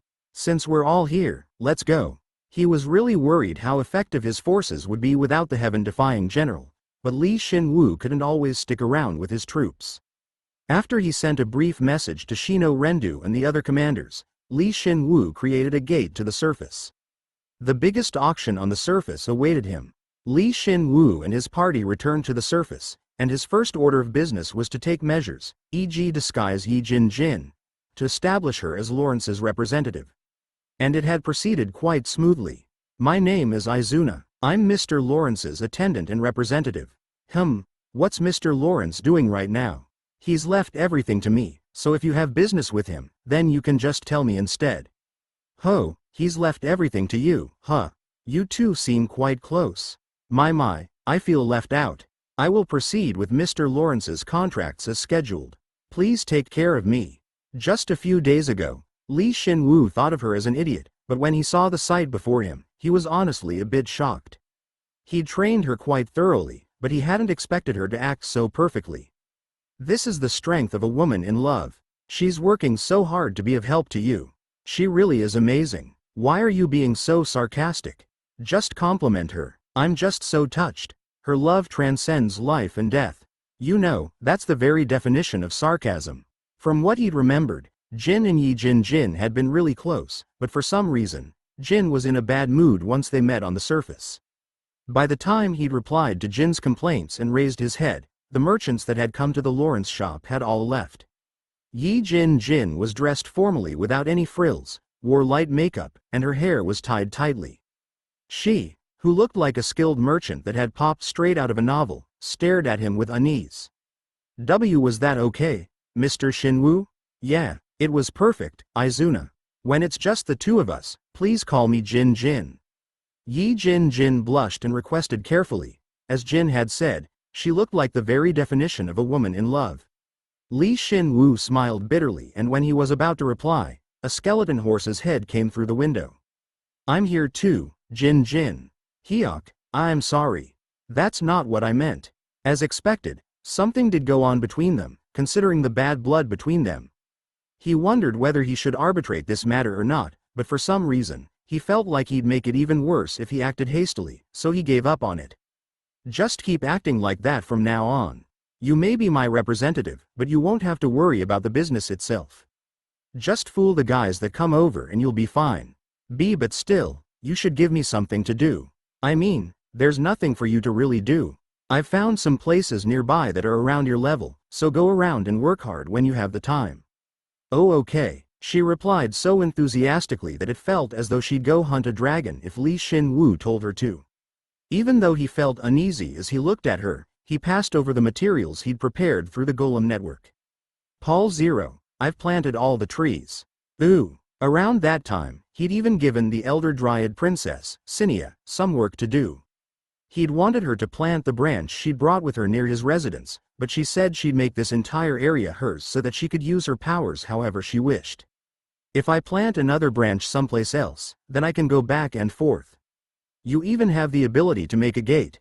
There are some downsides though. It costs a lot of mana, and if the branch gets damaged in any way, then I get hurt as well. Although it was an unignorable downside, it was quite the reliable teleportation ability, when he took into account how much she'd have to do on the surface from now on. I'll rush over if something happens to you, Paul 0. Here, thanks. Sinia passed him a tree branch, which emitted the exact same energy as the previously planted branch. If he needed her, he could probably just plant the branch in the ground to summon her. The power of the spirits was formidable indeed. You're not going with the spirit? Sinia will use this spot as a base camp and search for other spirits. Plus, spirits won't show up where I'm going anyway. I'm saddened by the fact that I can't be together with you, even after following you up here. For the time being, Shin Woo had to act as the mercenary, and clear unconquered dungeons for the sun god religion. Bringing a level 7 wood spirit there would be extremely conspicuous. Moreover, he used the fire element when masquerading as K, so their compatibility was terrible, which was another reason he couldn't bring her along. Alright, then, I'm heading off to a dungeon. Okay, I'll get it done, no matter what. Paul 0, if you ever want to see me, just use the branch to contact me. Shin Woo parted with the greatly disappointed girl and spirit and left his residence. But when he got atop Jin and went towards their designated location, a shadow shrouded in darkness appeared. I'll go to the capital, Master. I apologize for not being able to stay by your side and protect you. I'm counting on you, but be careful so you don't die. I'm receiving the power of the moon so close up, so I won't die. I'll prepare everything until you reach the capital, Master. Alright, go ahead. Yes, sir. Their final party member, Bisher Moon, was responsible for getting things done. 1. Anything he couldn't ask Yi Jin or Sinia to do with the Golem Network's information, he made Bisher do. He'd given Bisher Moon the most dangerous task of all, entering the capital. Even Shin Woo couldn't enter the capital without any prep, so he sent Bisher Moon to the capital to make a foothold for him, as he was proficient in darkness magic and had formidable combat abilities. To be frank, he's more of a substitute, but he said it himself that he wouldn't die, so he should be fine. Shin Woo wasn't really confident that Bisher Moon would be able to accomplish anything there, but, more importantly, Rem's Golem Network was approaching the capital, so he wouldn't end up empty-handed regardless. If all went well, then his position in the Magic Empire would be set, with the help of the Sun God religion and Bisher Moon. Shin Woo stopped deluding himself and raised his head. Now it was really time for him to conquer a dungeon. It's time to act once more, if for no other reason. Time flew by and 2 more weeks passed with Shin Woo acting as the sun god's hero, K. During that time, the sun god religion's plan had indeed borne fruit. His name had spread far and wide, like a fire spreading across a field of grass. His initial dungeon conquest wasn't very effective, like using a fire move on a water-type Pokemon. But due to the sun god religion's positive publicity, as well as him conquering 2 or 3 dungeons, something no one had ever done before, it became super effective, like a fire move being used against a grass and bug type. You've conquered 2 level 5 dungeons and 3 level 6 dungeons. I trusted in your abilities, but you truly are amazing. Due to your efforts, several cities have been saved. Still, I think we're fanning the flames a bit too much. The Pope held a bottle of Cur Century Elemental 451 in one hand and held a glass of the wine in the other. He tightly gripped the glass and sighed. He could see several people in the streets yelling the sun god hero, K's name. Sir K saw us. The sun god's hero. The sun god is watching over him. Bless you, Sir K. Glory to the sun god. K. There were tens of thousands of people crowding around his lodgings. So many of them chanted his name that their voices overlapped unpleasantly, making it sound like an anthem of sorts. Shin Woo was freaked out and went back inside as if running away from it. He'd come to this city a week ago. The city had prepared for the worst, due to level 6 dungeon countercurrent, but Shin Woo happened to be there. After he'd informed them of the sun god religion's intent, he quickly cleared the dungeon and then left the aftermath to the sun god religion's promotional unit. He then went on to the next dungeon, but once he came back, things had intensified. I can understand if you consider the fact that they're all alive because of me, but it's like a religion. It is a religion. The sun god must be so proud of you. It seems like they're worshipping me, not the sun god. You don't need to worry about that, since their faith in you will soon become their faith in the sun god. It's becoming like that in other areas as well. All that the weakened sun god religion had left was their believers and their worn-out honor. They would be able to sway public opinion with those 2 elements and the sun god's hero, K. As the Pope had told him, K's actions would help increase their influence, which in turn, would create new religious belief. It was only possible because it was the sun god religion. So how is it going on the inside of the religious order? Who? Shin Woo said whilst narrowing his eyes, and the Pope laughed meaningfully and gave a thumbs up. He wanted to smack him, but he managed to stop himself. The best decision I've ever made was picking you. You should be facing resistance from the other religious orders, as you're charging ahead so quickly. The Emperor won't look at this favorably either. We're looking after the people. Although we're spicing it up a bit, who's going to stop us? Even if they try to stop you now, the people will fight back. They won't do something as stupid as fighting against their own people. Moreover, the Pope said and then added, you've been recognized as a saint by our order, but it's ultimately just an honorary position. You can move more freely because you're not officially a part of our order. In other words, no one can stop you using religious rules, obligations, or duties as an excuse. But it's because I'm unofficially a part of the sun god religion that the order's fame keeps growing.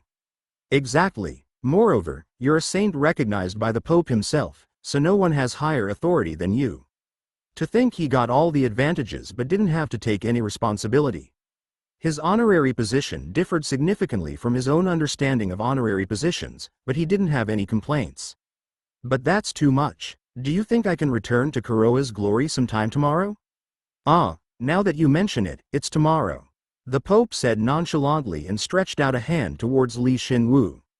His hand was now freed of the wine bottle, as it was empty and rolling on the floor. Before the auction's over, sell me another bottle of wine at the special price. That's all for today, folks. Please tune in for the next episode.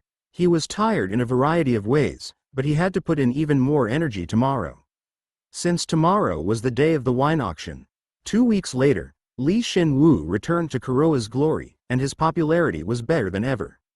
It's the sun god's hero.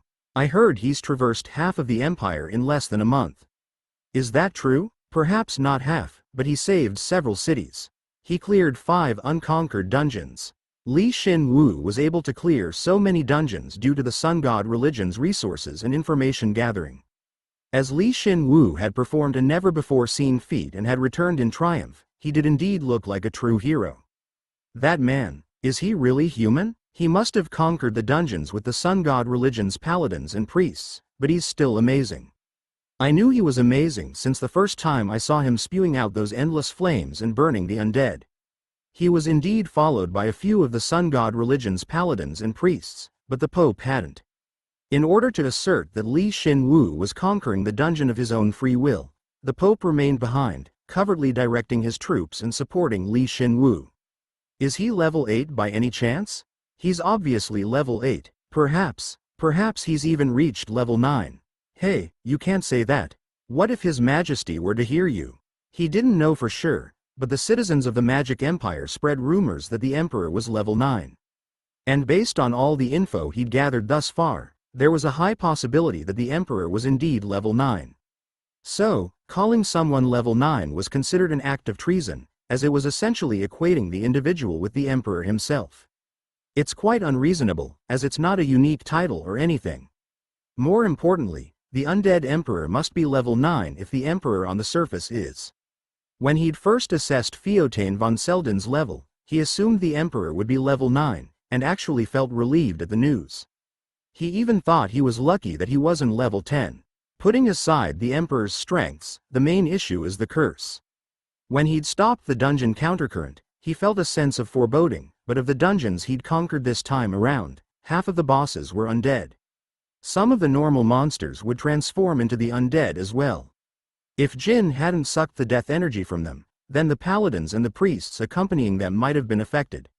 He felt as though half of the humans on the surface would become undead in just a few years rather than dozens of years, at this rate. He knew about this, so shouldn't the Emperor know about this as well? No, even an idiot would notice what was going on. If that's the case, then how would the Emperor react? No, how did he view the underground empire? Shin Woo had to go to the capital, if for no other reason than to find that out. Sir K, are you going back home? No, I'm going to the auction house. Ah, that's right, you were backing this auction. You never know what might happen, so we'll accompany you. One of the priests asked, and Shin Woo replied nonchalantly and led Jin. Since news had spread that Lawrence was protected by the Sun God religion, there was a low chance of anything going wrong at the auction, but since this was the first main event he'd started on the surface, he'd feel sad if he didn't witness it firsthand. Although the priests and paladins knew just how pointless guarding him was, as they'd seen a glimpse of his strength by accompanying his dungeon conquests, it was still their duty, so they followed him quietly. Oh, it's already started. It's really big. They had originally planned to use the store building for the auction, but because so many people, it might have been different if they were all peasants, but each and every one of them were high-ranking aristocrats or the top business leaders. Wished to participate, a huge auction house had been set up instead. What was most surprising was that the auction house was filled to the brim. When Shin Woo stepped foot into the auction house, it was quite hot inside, so much so that he almost mistook it for the auction house burning down. 160,000 perium. We have 160,000 perium for this bottle of Curse Century Elemental 451. Do we have 165,000? Ah, we have 170,000 perium. I repeat, we have 170,000 perium. Once he'd entered the auction house, Shin Woo heard the auctioneer's resounding voice and wondered if he'd misheard. He'd sold a bottle to the Pope, at the special price, for 77,000 perium. But what? One bottle is being sold for 170,000?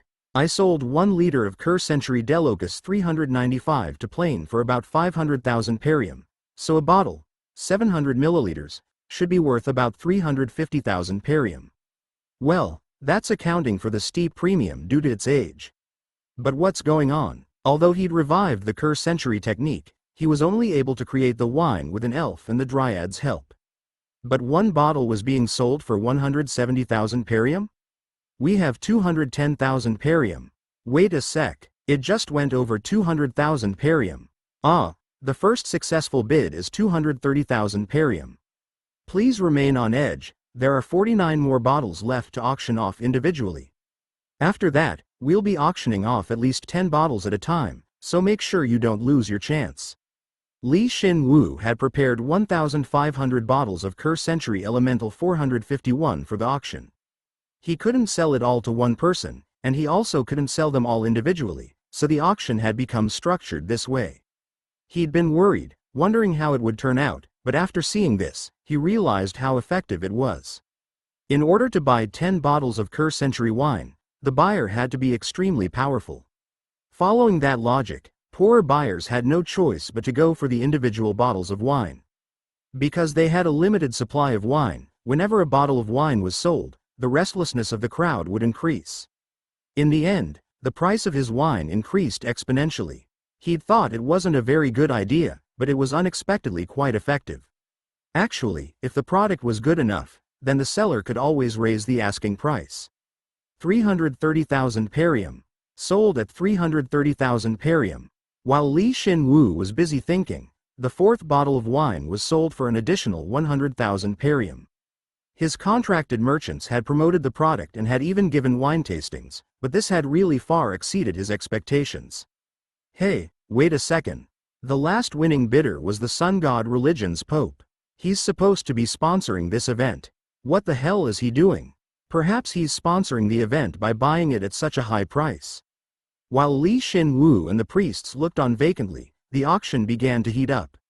Some of the participants grimaced at the increasing prices, but then, Lawrence's representative, Izuna, Jin, picked up one of the bottles. What a waste. Of course, it wasn't up for sale, but a promotional item. Once she opened the top, the entire auction house was filled with the aroma of the wine, which meant that a magical device had been used. Shin Woo took a whiff of the wine and even he was in awe of his product. It had been a long time since he'd missed his sense of taste. This aroma, ooh, why did such a skilled winemaker have to go underground? Oh my god, was this really made by a human? The wine's aroma had caused a huge commotion within the auction house, yet Jin spoke calmly, unbefitting her. Of course, her voice resounded throughout the auction house as well. My magic device doesn't have the ability to magnify scents. This is simply the wine's natural aroma. Anyone who buys a bottle of wine is free to sample this promotional product. The effect was explosive. The flames of the auction had begun to die down, but her actions refueled the fires, causing all the participants to spend all their savings on the auction. After that, the winning bid for the fifth bottle of wine was more than 450,000 perium, and the sixth had surpassed 500,000. It was madness. She's good, and Jin had been the orchestrator. He'd trained her, of course, but she was the one who'd intervened at just the right time. Anyone who'd seen this wouldn't suspect her role as representative of the Lawrence shop. Sir K, the young silver-haired man sitting at the upper right, is the third prince of the empire. Even the imperial family came. Though there's probably nothing I can learn from them. The third prince, who had likely come to figure out who was behind the Lawrence shop, had become intoxicated by the smell and was upping his bid. The high-ranking nobles and the other high-ranking priests of the other religious orders, who opposed the Sun God Religion's sudden ascent in popularity, were no different. All these individuals, who each had their own reasons for coming here, had abandoned those goals and focused entirely on the wine. What a nice sight. Can't I gather all of the money on the surface with wine?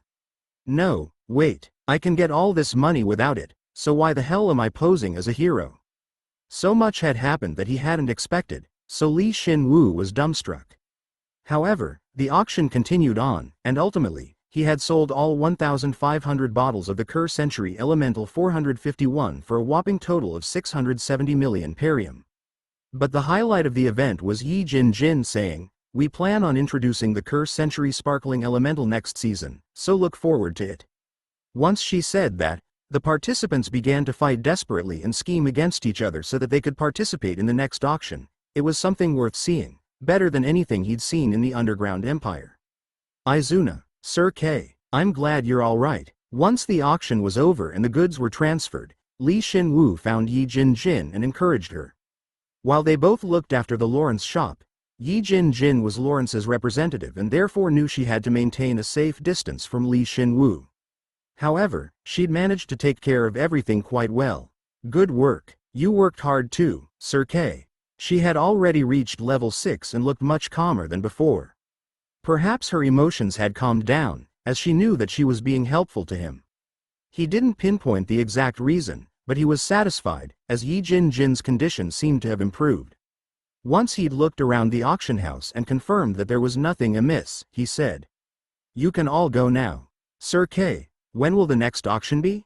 I've already told the Pope, but I'd like to do it before things become worse." The auction had ended in a great success. Bisher Moon and Rem, both of which were in the capital right now, should be working together to create a foothold for him, and he had confirmed Yi Jin's physical and mental growth, so. "I guess I should go to the capital. On the way there, tell the Pope." "Of what?" "That I'd like to start conquering level 7 dungeons." The priest simultaneously adopted an expression similar to Munch's, the scream, one. But Shin Woo just ignored them and hastened his pace. Then 20 minutes later, he got an unexpected report from Sinia. "You found traces of spirits, huh?" "Yeah, I found a message they left behind. If I trace the message, we might be able to find living spirits." Shin Woo, who'd returned to his lodging, was hugged by Sinia. No matter how he thought about it, the spirit's skinship was too much, and he looked at her again. Although she seemed happy in his arms, she sported a complicated expression. "To be honest, I don't expect there to be any living spirits. We'll probably just find where they had lived." "Why is that?" Once I became an elder dryad princess, I was able to very faintly see through our entire species' memories. It's a blurry memory, an image of when the spirits were driven from the surface." Why was she telling him this now? Shin Woo stared softly at her and Sinia sported a prickly expression and explained. "It hasn't been very long since I became level 7, Paul 0. Plus, I didn't think there was any reason to tell you since the memories were fragmented and there hadn't been a way of getting to the surface before." It's fine. Keep going." "Okay. According to my ancestors' memories, the humans feared the spirits' power and ostracized them. Contrary to magic, which could be fully controlled by humans, spirits possessed a power that was erratic and atypical, which couldn't be trusted. So, not only were contractors oppressed and killed, but the magic empire also attempted to drive out the spirits from this world." He felt like he'd heard something really important at an unexpected moment. Moreover, something she said bothered him, that the empire was trying to drive out the spirits. They attempted to drive them out. With the others? Yeah, probably. So, the underground empire wasn't formed by a gathering of eccentric individuals, but by those who were driven out of the magic empire. They were driven out because of the spirits? No, that probably wasn't the only reason. Perhaps those ostracized by the empire were gathered up all at once and were banished underground, like gathering a bunch of criminals and putting them in prison. The spirits must have not liked the underground very much then? It probably wasn't a very conducive environment for them, regardless of the presence of death energy. Though it's a livable place for us dryads due to your help, Paul 0. Then, why didn't they escape from the surface? Wait, I suppose I should be asking why they couldn't escape.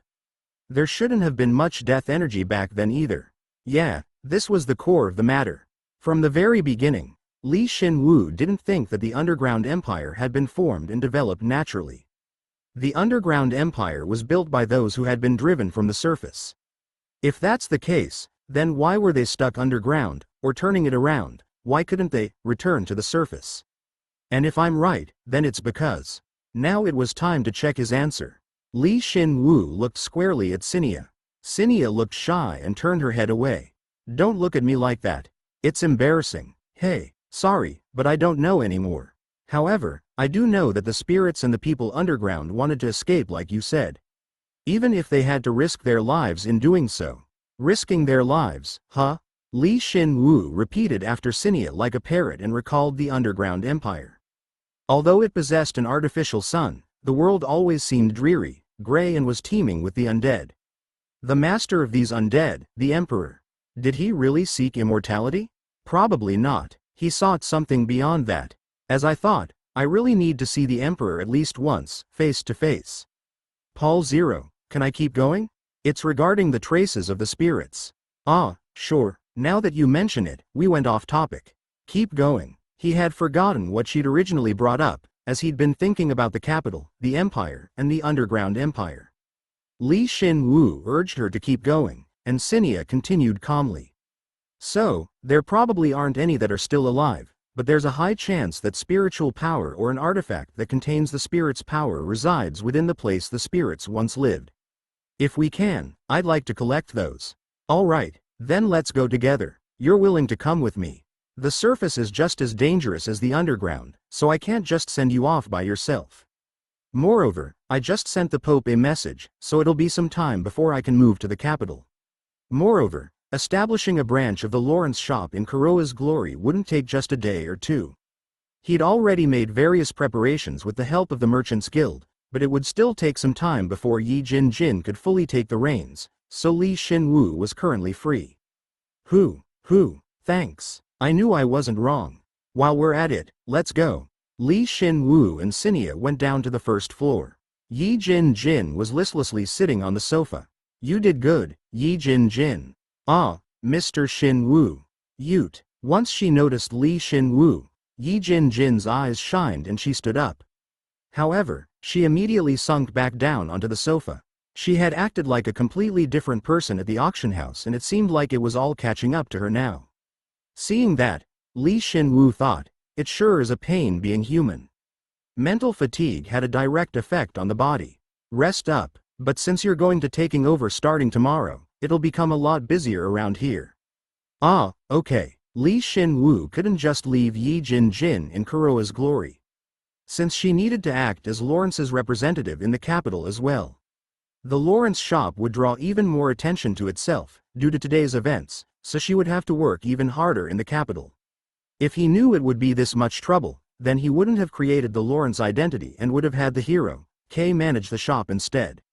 However, he hadn't known things would turn out this way, so there was nothing he could do about it. Then what are you going to be doing, Mr. Shin Woo? I'll be back soon. It's a matter regarding the spirits. The spirits? I want to go too. While Shin Woo considered Sinia an ally, Yi Jin thought differently. She had already considered her arrival. She was reluctant to let her rival and Shin Woo go together without her, but unfortunately, her body wouldn't comply right now. Then at the very least. Then, Jin is going with you as well, right? Ah, yeah, that's probably for the best. That's a relief. Please take care. TCH. Shin Woo didn't know what Yi Jin was trying to say and tilted his head, but it seemed as though Sinia understood her, as she openly clicked her tongue. She could only do that because she didn't know that Jin was the reason that the death energy was sucked from their bodies. How far is it? With this horse's speed. It'll take 6 hours if you go with me. We could have taken our time if we were alone, though it would have taken a lot longer. TCH. Jin was surprised when he heard her. Even though he'd reached level 7, it would take them 6 hours to get there, so they might circle around the Magic Empire. Jin was genuinely happy, as it had been a long time since he'd run at max speed, but Shin Woo had a hunch. Is it spatial magic? As expected of you, Paul Zero. Yeah, the mana is interfering with the space. A magic that allows you to go there wherever you are in the world, but also makes it difficult to get there. Normally, non-spirits cannot go in, but you should be able to, right Paul Zero? Yeah, I should be able to.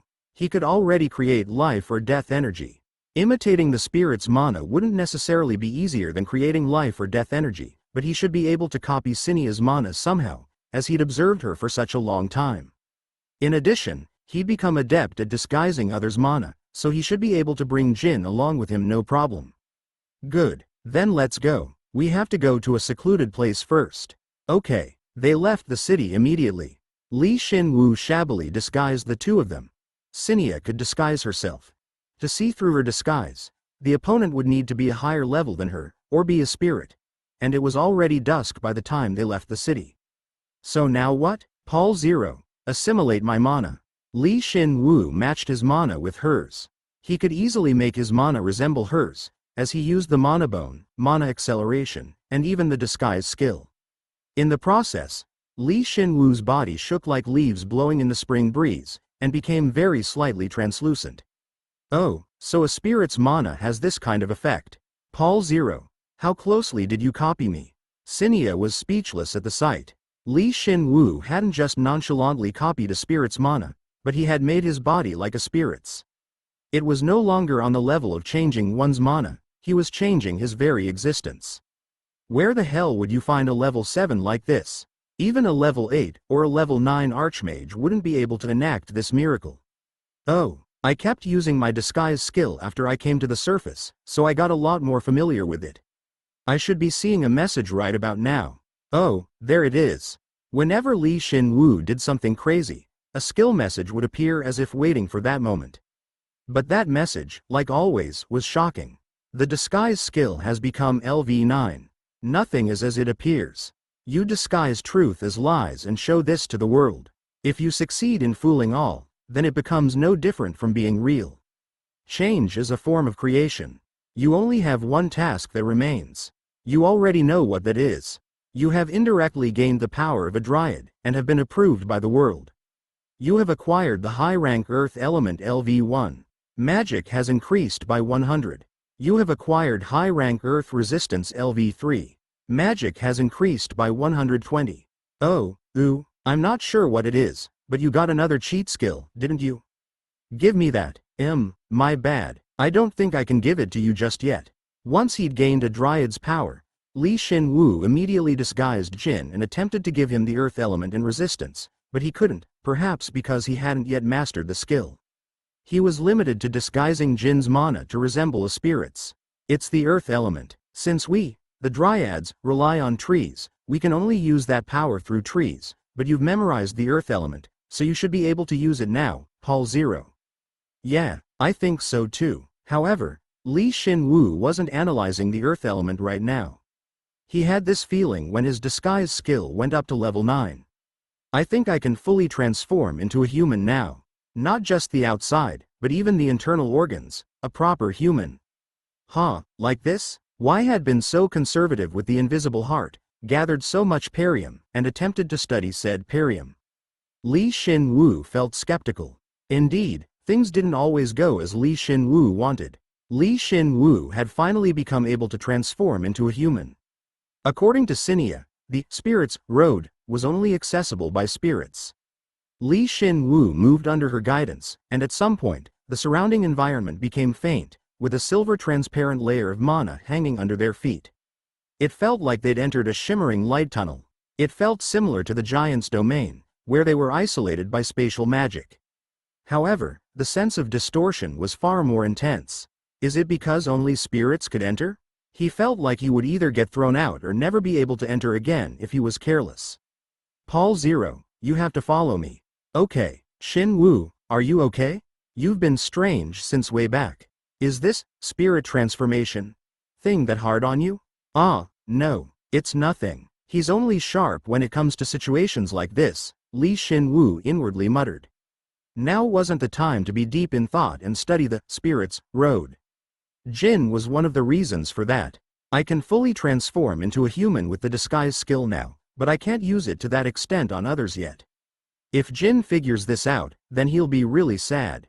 He figured that the final remaining task was related to it, but he had no way of figuring out what that task actually was. Shin Woo had no idea how to increase his skill level going forward. For the time being, Shin Woo was getting adjusted to the leveled up disguise skill by maintaining the spirit transformation, but I should transform into a human when Jin's not looking. Shin Woo was human. He wanted to sleep, he wanted to have sex, and he wanted to eat. Once he realized he could regain all the things he'd enjoyed as a human being, he cheered and wanted to go through with it. But out of consideration for his partner, Jin, he endured with superhuman patience. If he looked strange, then it was because of that. And there was one other reason. That was, I figured this out once I succeeded in transforming into a human. Ultimately, life and death, humans, the undead, or even the dryads only look different on the outside. They are essentially the same at their roots. It's just a matter of perception. Like how I've fooled everything with my disguise skill. Shin Woo didn't know how much hardship and suffering one had to go through to come to this realization. He came to this realization by using the Joker's innate skills however he wished. Reaching the truth so sloppily was perhaps a fitting end to a swindler. Though if God figured that out, then she'd be shocked. But if that's the case, then there's a big problem. The source of my life, or the invisible heart skill is. Until now, he thought that his life force had been stored in an invisible container called the invisible heart. He'd first thought of the idea after he'd encountered the Archmage Lich. However, he was wrong. An ambiguous energy like life force didn't actually exist. Even if it did, Shin Woo could create it, and it would only be another type of energy like mana. Now that I think about it, the Archmage probably sealed his soul, not his life force. He wouldn't die, even if his body was destroyed, because he'd sealed his soul into a separate container. Then that would explain that disharmony he sensed then. Although the Archmage had been right in front of him, he couldn't sense his essence, and only felt a bizarre feeling. Of course, Shin Woo's soul was contained in his body, so he was built differently from a Lich. In other words, the Lich's ability wouldn't help him learn more about the invisible heart. Then what is the invisible heart? Of course, now that he could freely transform into a human, there wasn't anything wrong with ignoring that matter for now. Rather, there was nothing better, as he could maintain a human form while retaining multiple lives. But despite that, he couldn't help his curiosity due to his instincts as a joker. It was his nature to understand and control everything, so he couldn't help but pay attention to this unmeasurable power. Alright, let's go with this hypothesis.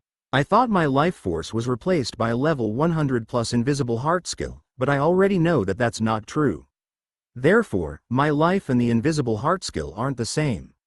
He came to the conclusion that God had tricked him, but he also thought she didn't do what she claimed needed to be done. In other words, she could have given him the invisible heart skill with no strings attached, but she had taken his life and turned him into a skeleton with the excuse that it was too hard. My grudge can wait. In any case, invisible heart's more important.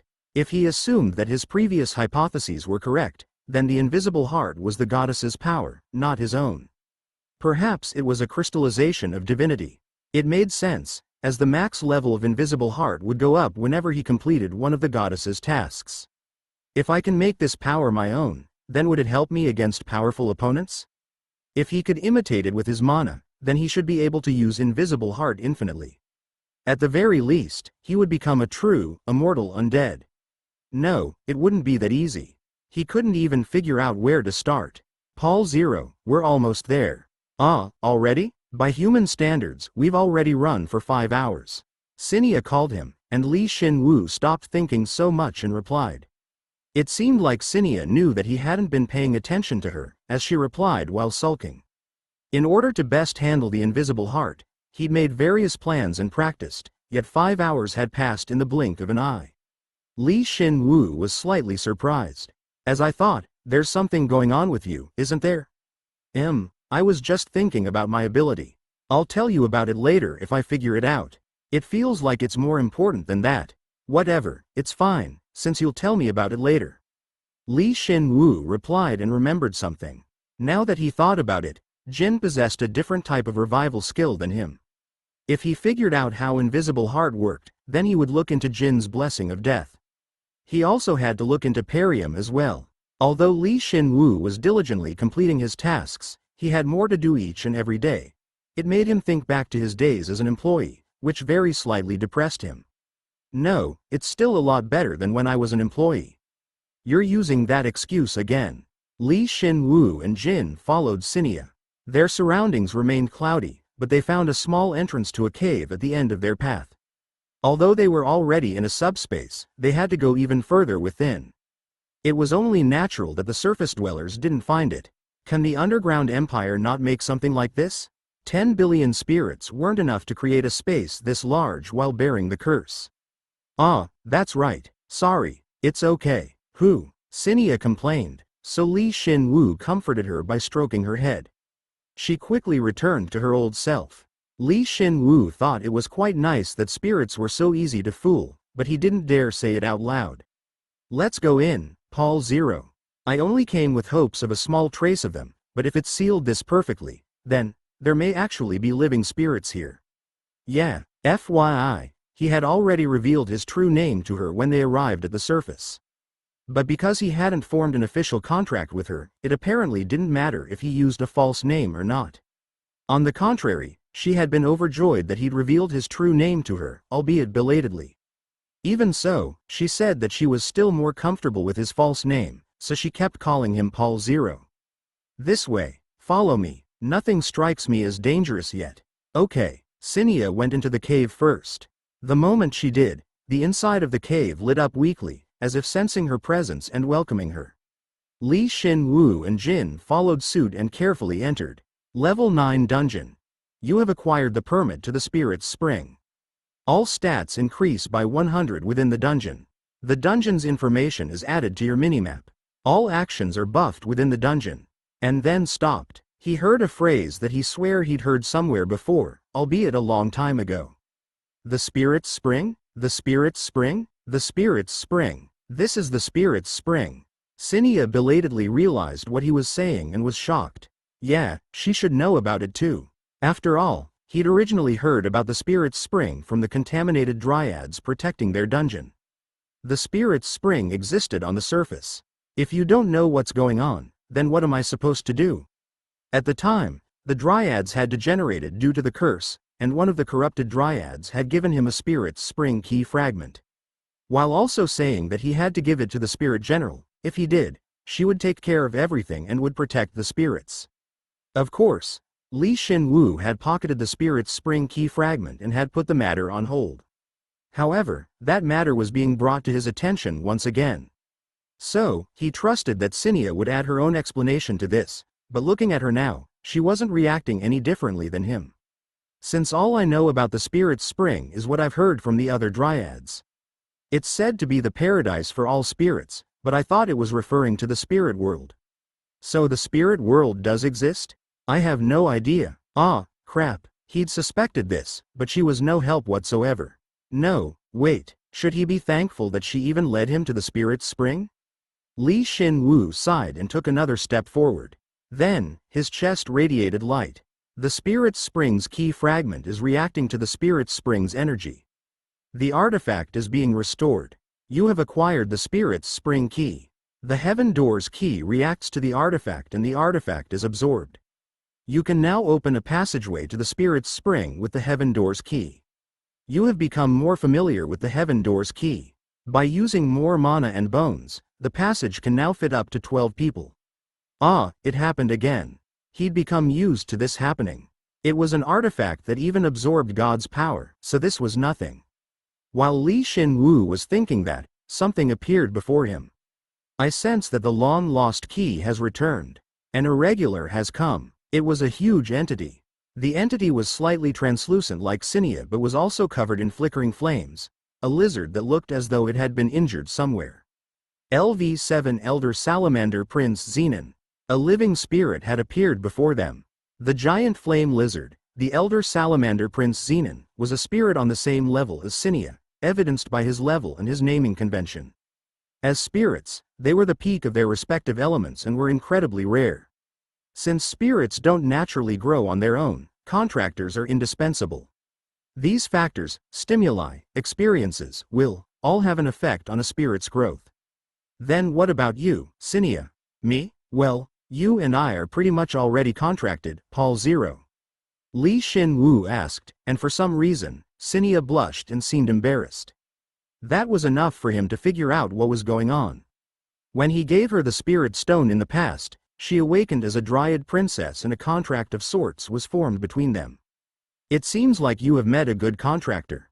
How enviable. Zenon breathed out a tiny bit of flame, and gazed at Sinia. It didn't seem like he was being sarcastic, it looked like he was genuinely jealous of Sinia. The reason was easily explainable. Sinia just said it. A contractor was essential for a spirit to reach level 7. Zenon must have had a contractor in the past as well. Of course, it didn't really matter at this point. Shin Woo gazed at the injured flame lizard and spoke his mind. Your name is Zenon, right? I'd like you to tell me about the Spirit's Spring, as well as how you got here. How you lost your contractor, and what happened to the other spirits. Could you tell me? You said you came from the Underground Empire? If that's the case, then you should already have a grasp on the situation. Do you really need to hear it from me? Are you trying to make me suffer? You see, I wanted proof. I've been looking for proof ever since I came up to the surface. That's right. The purpose of his dual identities, Lawrence and Kay, was to find proof of what had happened. He'd never thought of himself as hero material and he certainly didn't intend to meet God's expectations, but he felt like it was his obligation to figure out what had happened to divide the underground and the surface. In order to appease the souls of the countless undead he'd slain thus far, as well as the other heroes who have fought on the same battlefield with him, albeit briefly. Is that so? Fine. I ran away that day. Perhaps this is the reason I survived. Follow me. I'll guide you. The salamander turned his body. Shin Woo, Jin, and Sinia glanced at each other and followed him. However, the inside of the cave didn't match his original expectations of the spirit's spring. It was known as the Paradise of Spirits, or the Origin of Spirits, a bright place filled to the brim with magic, and a place overflowing with the aroma of spirits. A place that all spirits yearned for as if it were their hometown. That's what he'd thought it was, at least. A shelter? Hey, indeed, Jin blurted out and Shin Woo quickly retorted. However, Zenon looked nonchalant and nodded his head. Of course, it wasn't like this in the beginning. It was formed from the collective will of the spirits and was a resting place for all spirits. A place that welcomed all spirits, which was akin to a spirit's hometown. However, that was all in the past. Ever since that day, it's become a shelter for all the escaped spirits.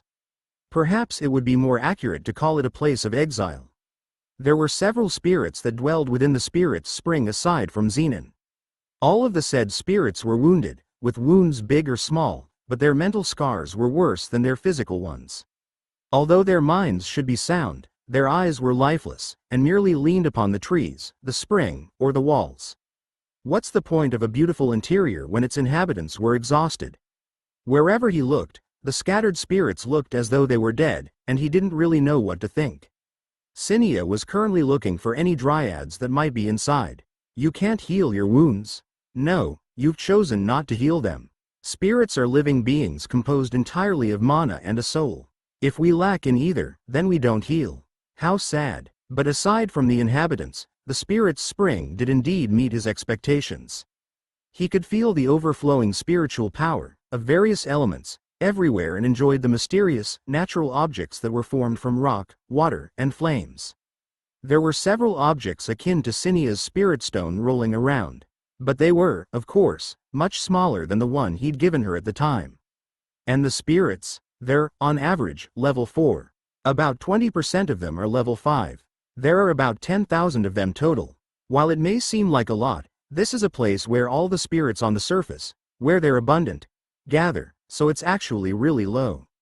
Which means that several of them died or were chased off to the underground empire. He saw a few level 6 spirits as well, but nothing more. Moreover, the higher-leveled spirits seemed more mentally scarred, as the higher their level, the clearer their mind was. Sinia looked as though she would cry since she could empathize with them more, being a spirit herself. Paul 0. Yeah, I'm right here. You can't leave my side. Yeah, okay. Sinia clung to him even tighter. He looked around the spirit's spring.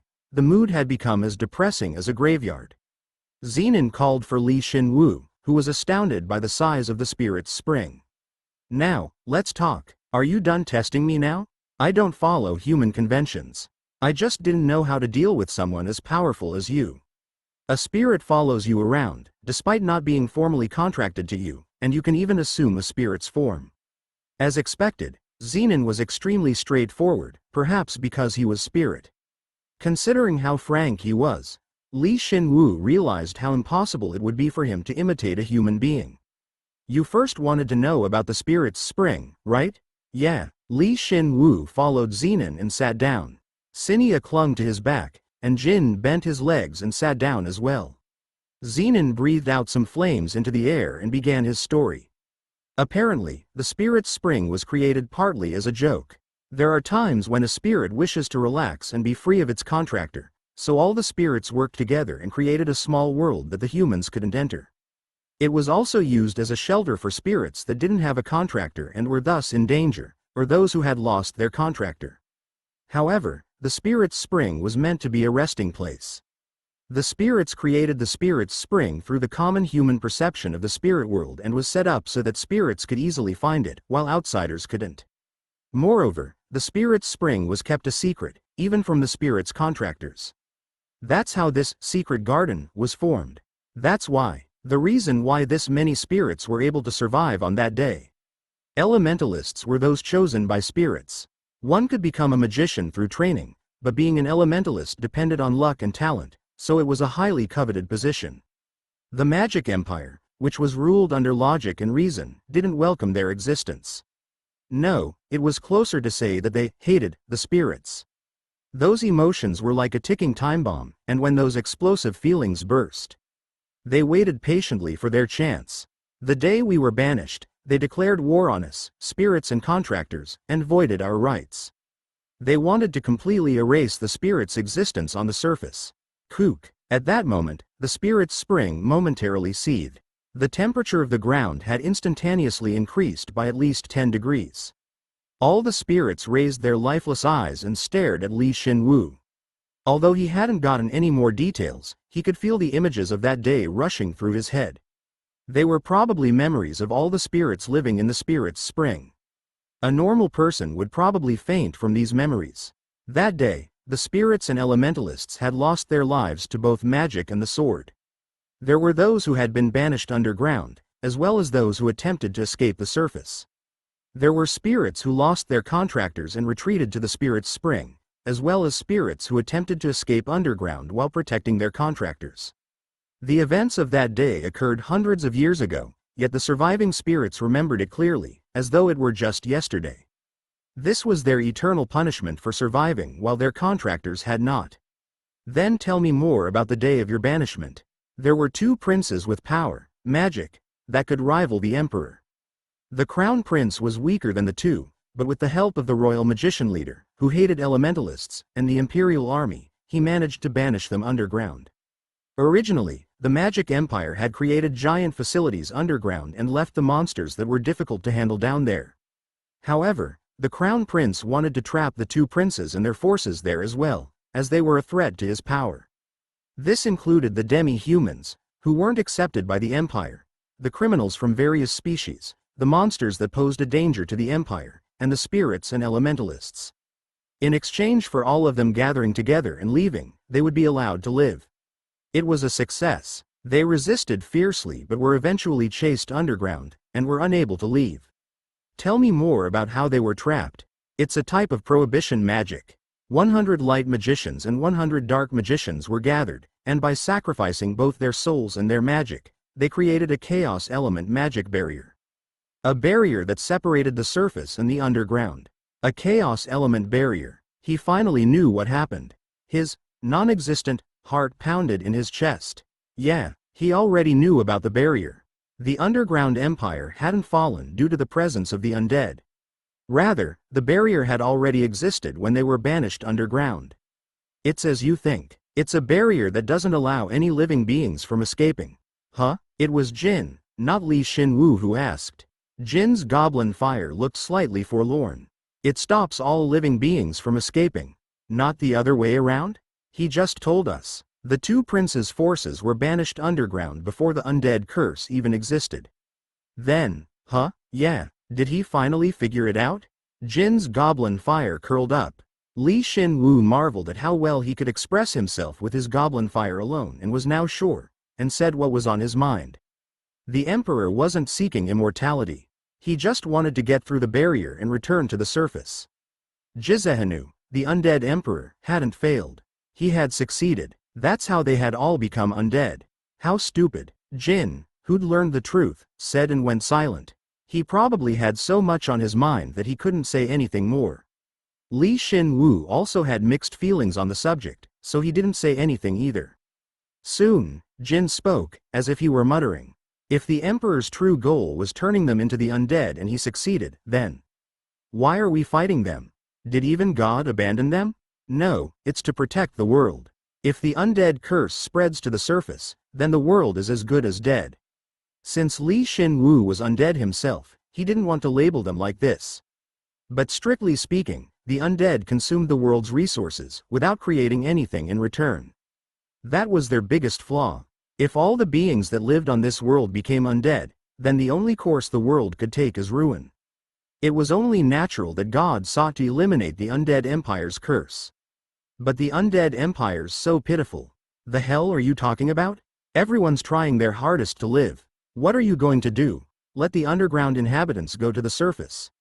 If you do that, then the underground and the surface will go to war. It's been so long since the underground was isolated from the surface. Even if the underground takes their revenge on the surface dwellers will be the only ones who'll suffer. Then why do you look so unwell? You don't sympathize with the underground citizens, nor do you hate the surface dwellers, so why? I feel bad for the heroes.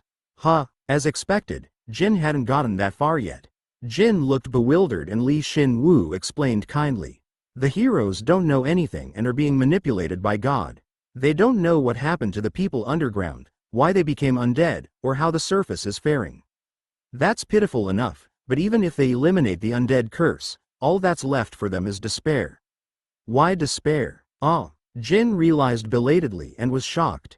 The barrier that prevents the living from passing through. I see. So the heroes can't leave the underground empire either. Yeah, God's using the heroes to do her dirty work, but once they've eliminated the curse, she plans on burying them underground. How could she? Wait a sec. What if they collect 100 permits? If they get that many, they can see the surface.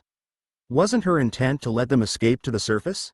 No, absolutely not. God's power seemed absolute, but Shin Woo knew that God, and by extension, Plane, were just bluffing.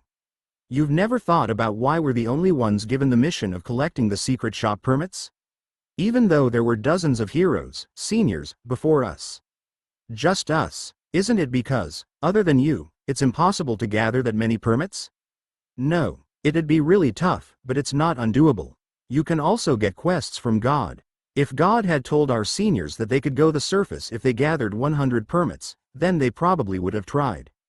However, God had never given them that option. She had only given that option to Shin Woo by surreptitiously saying, "Save the permits." Why did she do that? Shin Woo realized why she'd done that early on. If the other heroes were to gather 100 permits, it'd be meaningless. Meaningless? What are you talking about? There were several clues. Lee Man Bok hated God, and Plane showed some signs as well. And now that he thought about it, he'd heard it before he had brought Jin to the secret shop to leave for the surface. Shin Woo remembered that time and kindly told Jin what Plane had told him. She said if it were just me and you, it should be possible, but she also said I'd be the first and the last. Why would I be the last? That's because the other heroes can't pass through the gate. That's right. Plane had borrowed God's power to create a gate that led to the surface, and while that gate looked like it could be used by the other heroes, it actually couldn't. Although she seemed omnipotent, even God couldn't do anything about the barrier that divided the surface and the underground. So it made sense that Shin Woo and Jin, who weren't alive, could use the gate. Looks can be deceiving. Rem also wasn't alive, so it could go through without any problems. It made sense that the other heroes hadn't heard of gathering 100 permits in order to go to the surface before. No matter how many permits they saved, God didn't have a way of sending them to the surface. But the Bone Gate absorbed God's power and evolved into a level 9 artifact. It blew God's expectations out of the water and possessed power greater than that of the Chaos Element barrier. God probably wanted us to do something about the barrier from the surface, but the problem had already been solved. So, there wouldn't have been any problem if we went straight back underground when we first arrived on the surface. It sounds really stupid. Yeah, it does sound stupid, even while I'm saying it. Of course, the fact that Shin Woo's Heaven Door's key could transport Jin to the surface was enough proof. However, that was merely the outcome. The fact that the Heaven Door's key had even been born was strictly luck. Its creation hadn't been God's intention, but a result of Shin Woo's karma. It wouldn't have even been enough if all the heroes traveled around the underground empire and went on a 3 steps, 1 bow, 1 pilgrimage to Shin Woo. If we put everything together, we find that God's a bitch. Yeah. Shin Woo was flustered by Jin's extreme bluntness and agreed with him. Although it wasn't his intention, he ended up defending her a little bit. But I feel like God wasn't pleased with her choices either. Whether she decided that things couldn't go on as they were, or that she pitied the heroes. It doesn't matter. After all, she turned you and me into the undead. Did she make it so that we could go to the surface after we've completed our mission? Sure, but we're undead. Moreover, it doesn't change the fact that the other heroes can't escape. Yeah, so she didn't have a clear goal or plan in place. She probably just hoped. We're both heroes and also entities that can enter the outside world. She was hoping that we would do something about that barrier. She should have been more clear. Well, we did deal with it though. From the very beginning, Shin Woo didn't think God was looking far into the future. As he said, she probably just hoped they'd deal with it. That's why they were in this situation. And realistically speaking, they had dealt with it. Shin Woo thought, you sure are lucky that it turned out as you wanted. If he just dealt with the undead curse, then everything would be. Shin Woo knew that that was probably what God was thinking, and it had played exactly as she wanted. So she put us into this situation because of some unclear expectations. It's not like I don't sympathize with her at all though. Whatever the rule that's imposed on her, God definitely can't directly influence the world. And it's true that this world is really suffocating. I still can't forgive her. I want to beat the crap out of her. I don't plan on forgiving that damn woman either. Shin Woo smiled bitterly, and Jin asked him a question as if he'd just thought of something. But you said that living beings couldn't go to the surface, even with God's power. Then how did Plane go to the surface? You know that Plane possesses an extraordinary power, right? Yeah, isn't it the same reason that she can't directly intervene with matters regarding the underground empire? Oh, if Plane were here, then she'd say something along the lines of, stop being a hero, lay down a mat, and watch the store for me. Jin immediately agreed with his easy-to-understand explanation. In other words, Plane is also. Yeah, she's either a god herself or a being like one. That's what I think. If I had to call her something, then I'd call her an angel. An angel? That really doesn't fit her. Plane was Sarah's older sister but was also a human at the time of the Empire's demise. At the time, something had happened that allowed her to keep her appearance. Even so, it was quite laughable. There was one brother and two sisters, Sigald, Sarah, and Plane. Yet one of them was an angel, another was a hero, and the last one was an undead. Plane must not know what to think. Since her brother and her sister have been reduced to that, then, Shin Woo felt really curious. Plane obviously knew, but did Redidane know the real reason as to why the Emperor had created the undead curse? If he just took into account her desire to eliminate all the undead, then it might seem like she didn't know, but there was still a chance that she knew, yet she acted like that anyway. If it's the latter, then he had to recognize how strong-willed she was. Paul Zero, are you okay? Yeah, I feel great since you led me here. I actually have a lot on my mind. Don't worry, I'll protect you no matter what. Yeah, I trust you, Paul Zero. Now that he thought about it, there was another puzzle he'd solved. There was an order that every golem in the Magic Empire's golem network shared that was to be their top priority. Spirits, search and destroy. Of course, once he'd discovered it, he discreetly cancelled that order. When he'd first discovered the order, Shin Woo wondered why the Empire was going out of its way to look for and eliminate spirits. But it made sense if the Magic Empire always hated the spirits. It wasn't enough that they slaughtered and chased out the spirits, they were still actively trying to find and eliminate spirits. He was speechless. Perhaps that was why the golems were so spread out across the Magic Empire. Wait a sec. Wait, golems? Shin Woo? At that moment, a light bulb went off in Shin Woo's head. It was just a hypothesis, but when he combined everything he'd experienced and the memories he'd acquired from the golems, then everything made sense. The living can't go through the barrier. Yeah, so what? But the golems can go through. Since they're not living. Yeah, that's why Plane said it was okay when you asked if you could bring Rem along. The magic engineering involved in controlling golems was advanced on the surface. It was probably much greater than that of the underground empires. And one day, one of the underground empire's 12 generals, Urema Steelworker, appeared out of nowhere, and greatly advanced their golem manufacturing technique. Urema Steelworker? He didn't betray the emperor. Why are you suddenly talking about him? Wait a sec, a golem? Yeah, Urema Steelworker's a golem. He was probably a golem the moment he showed up in the underground empire. He coaxed the undead emperor, who wanted to leave, to help him develop golems, but he actually took full control over the golems. All the information he'd acquired on Urema Steelworker fell into place. Everything he'd done in the past, which he couldn't understand before, made sense when he took into account the circumstances on the surface. He's a spy that came from the surface. Perhaps he was sent to watch over, or even kill the undead emperor. He didn't betray the emperor, he was always his enemy.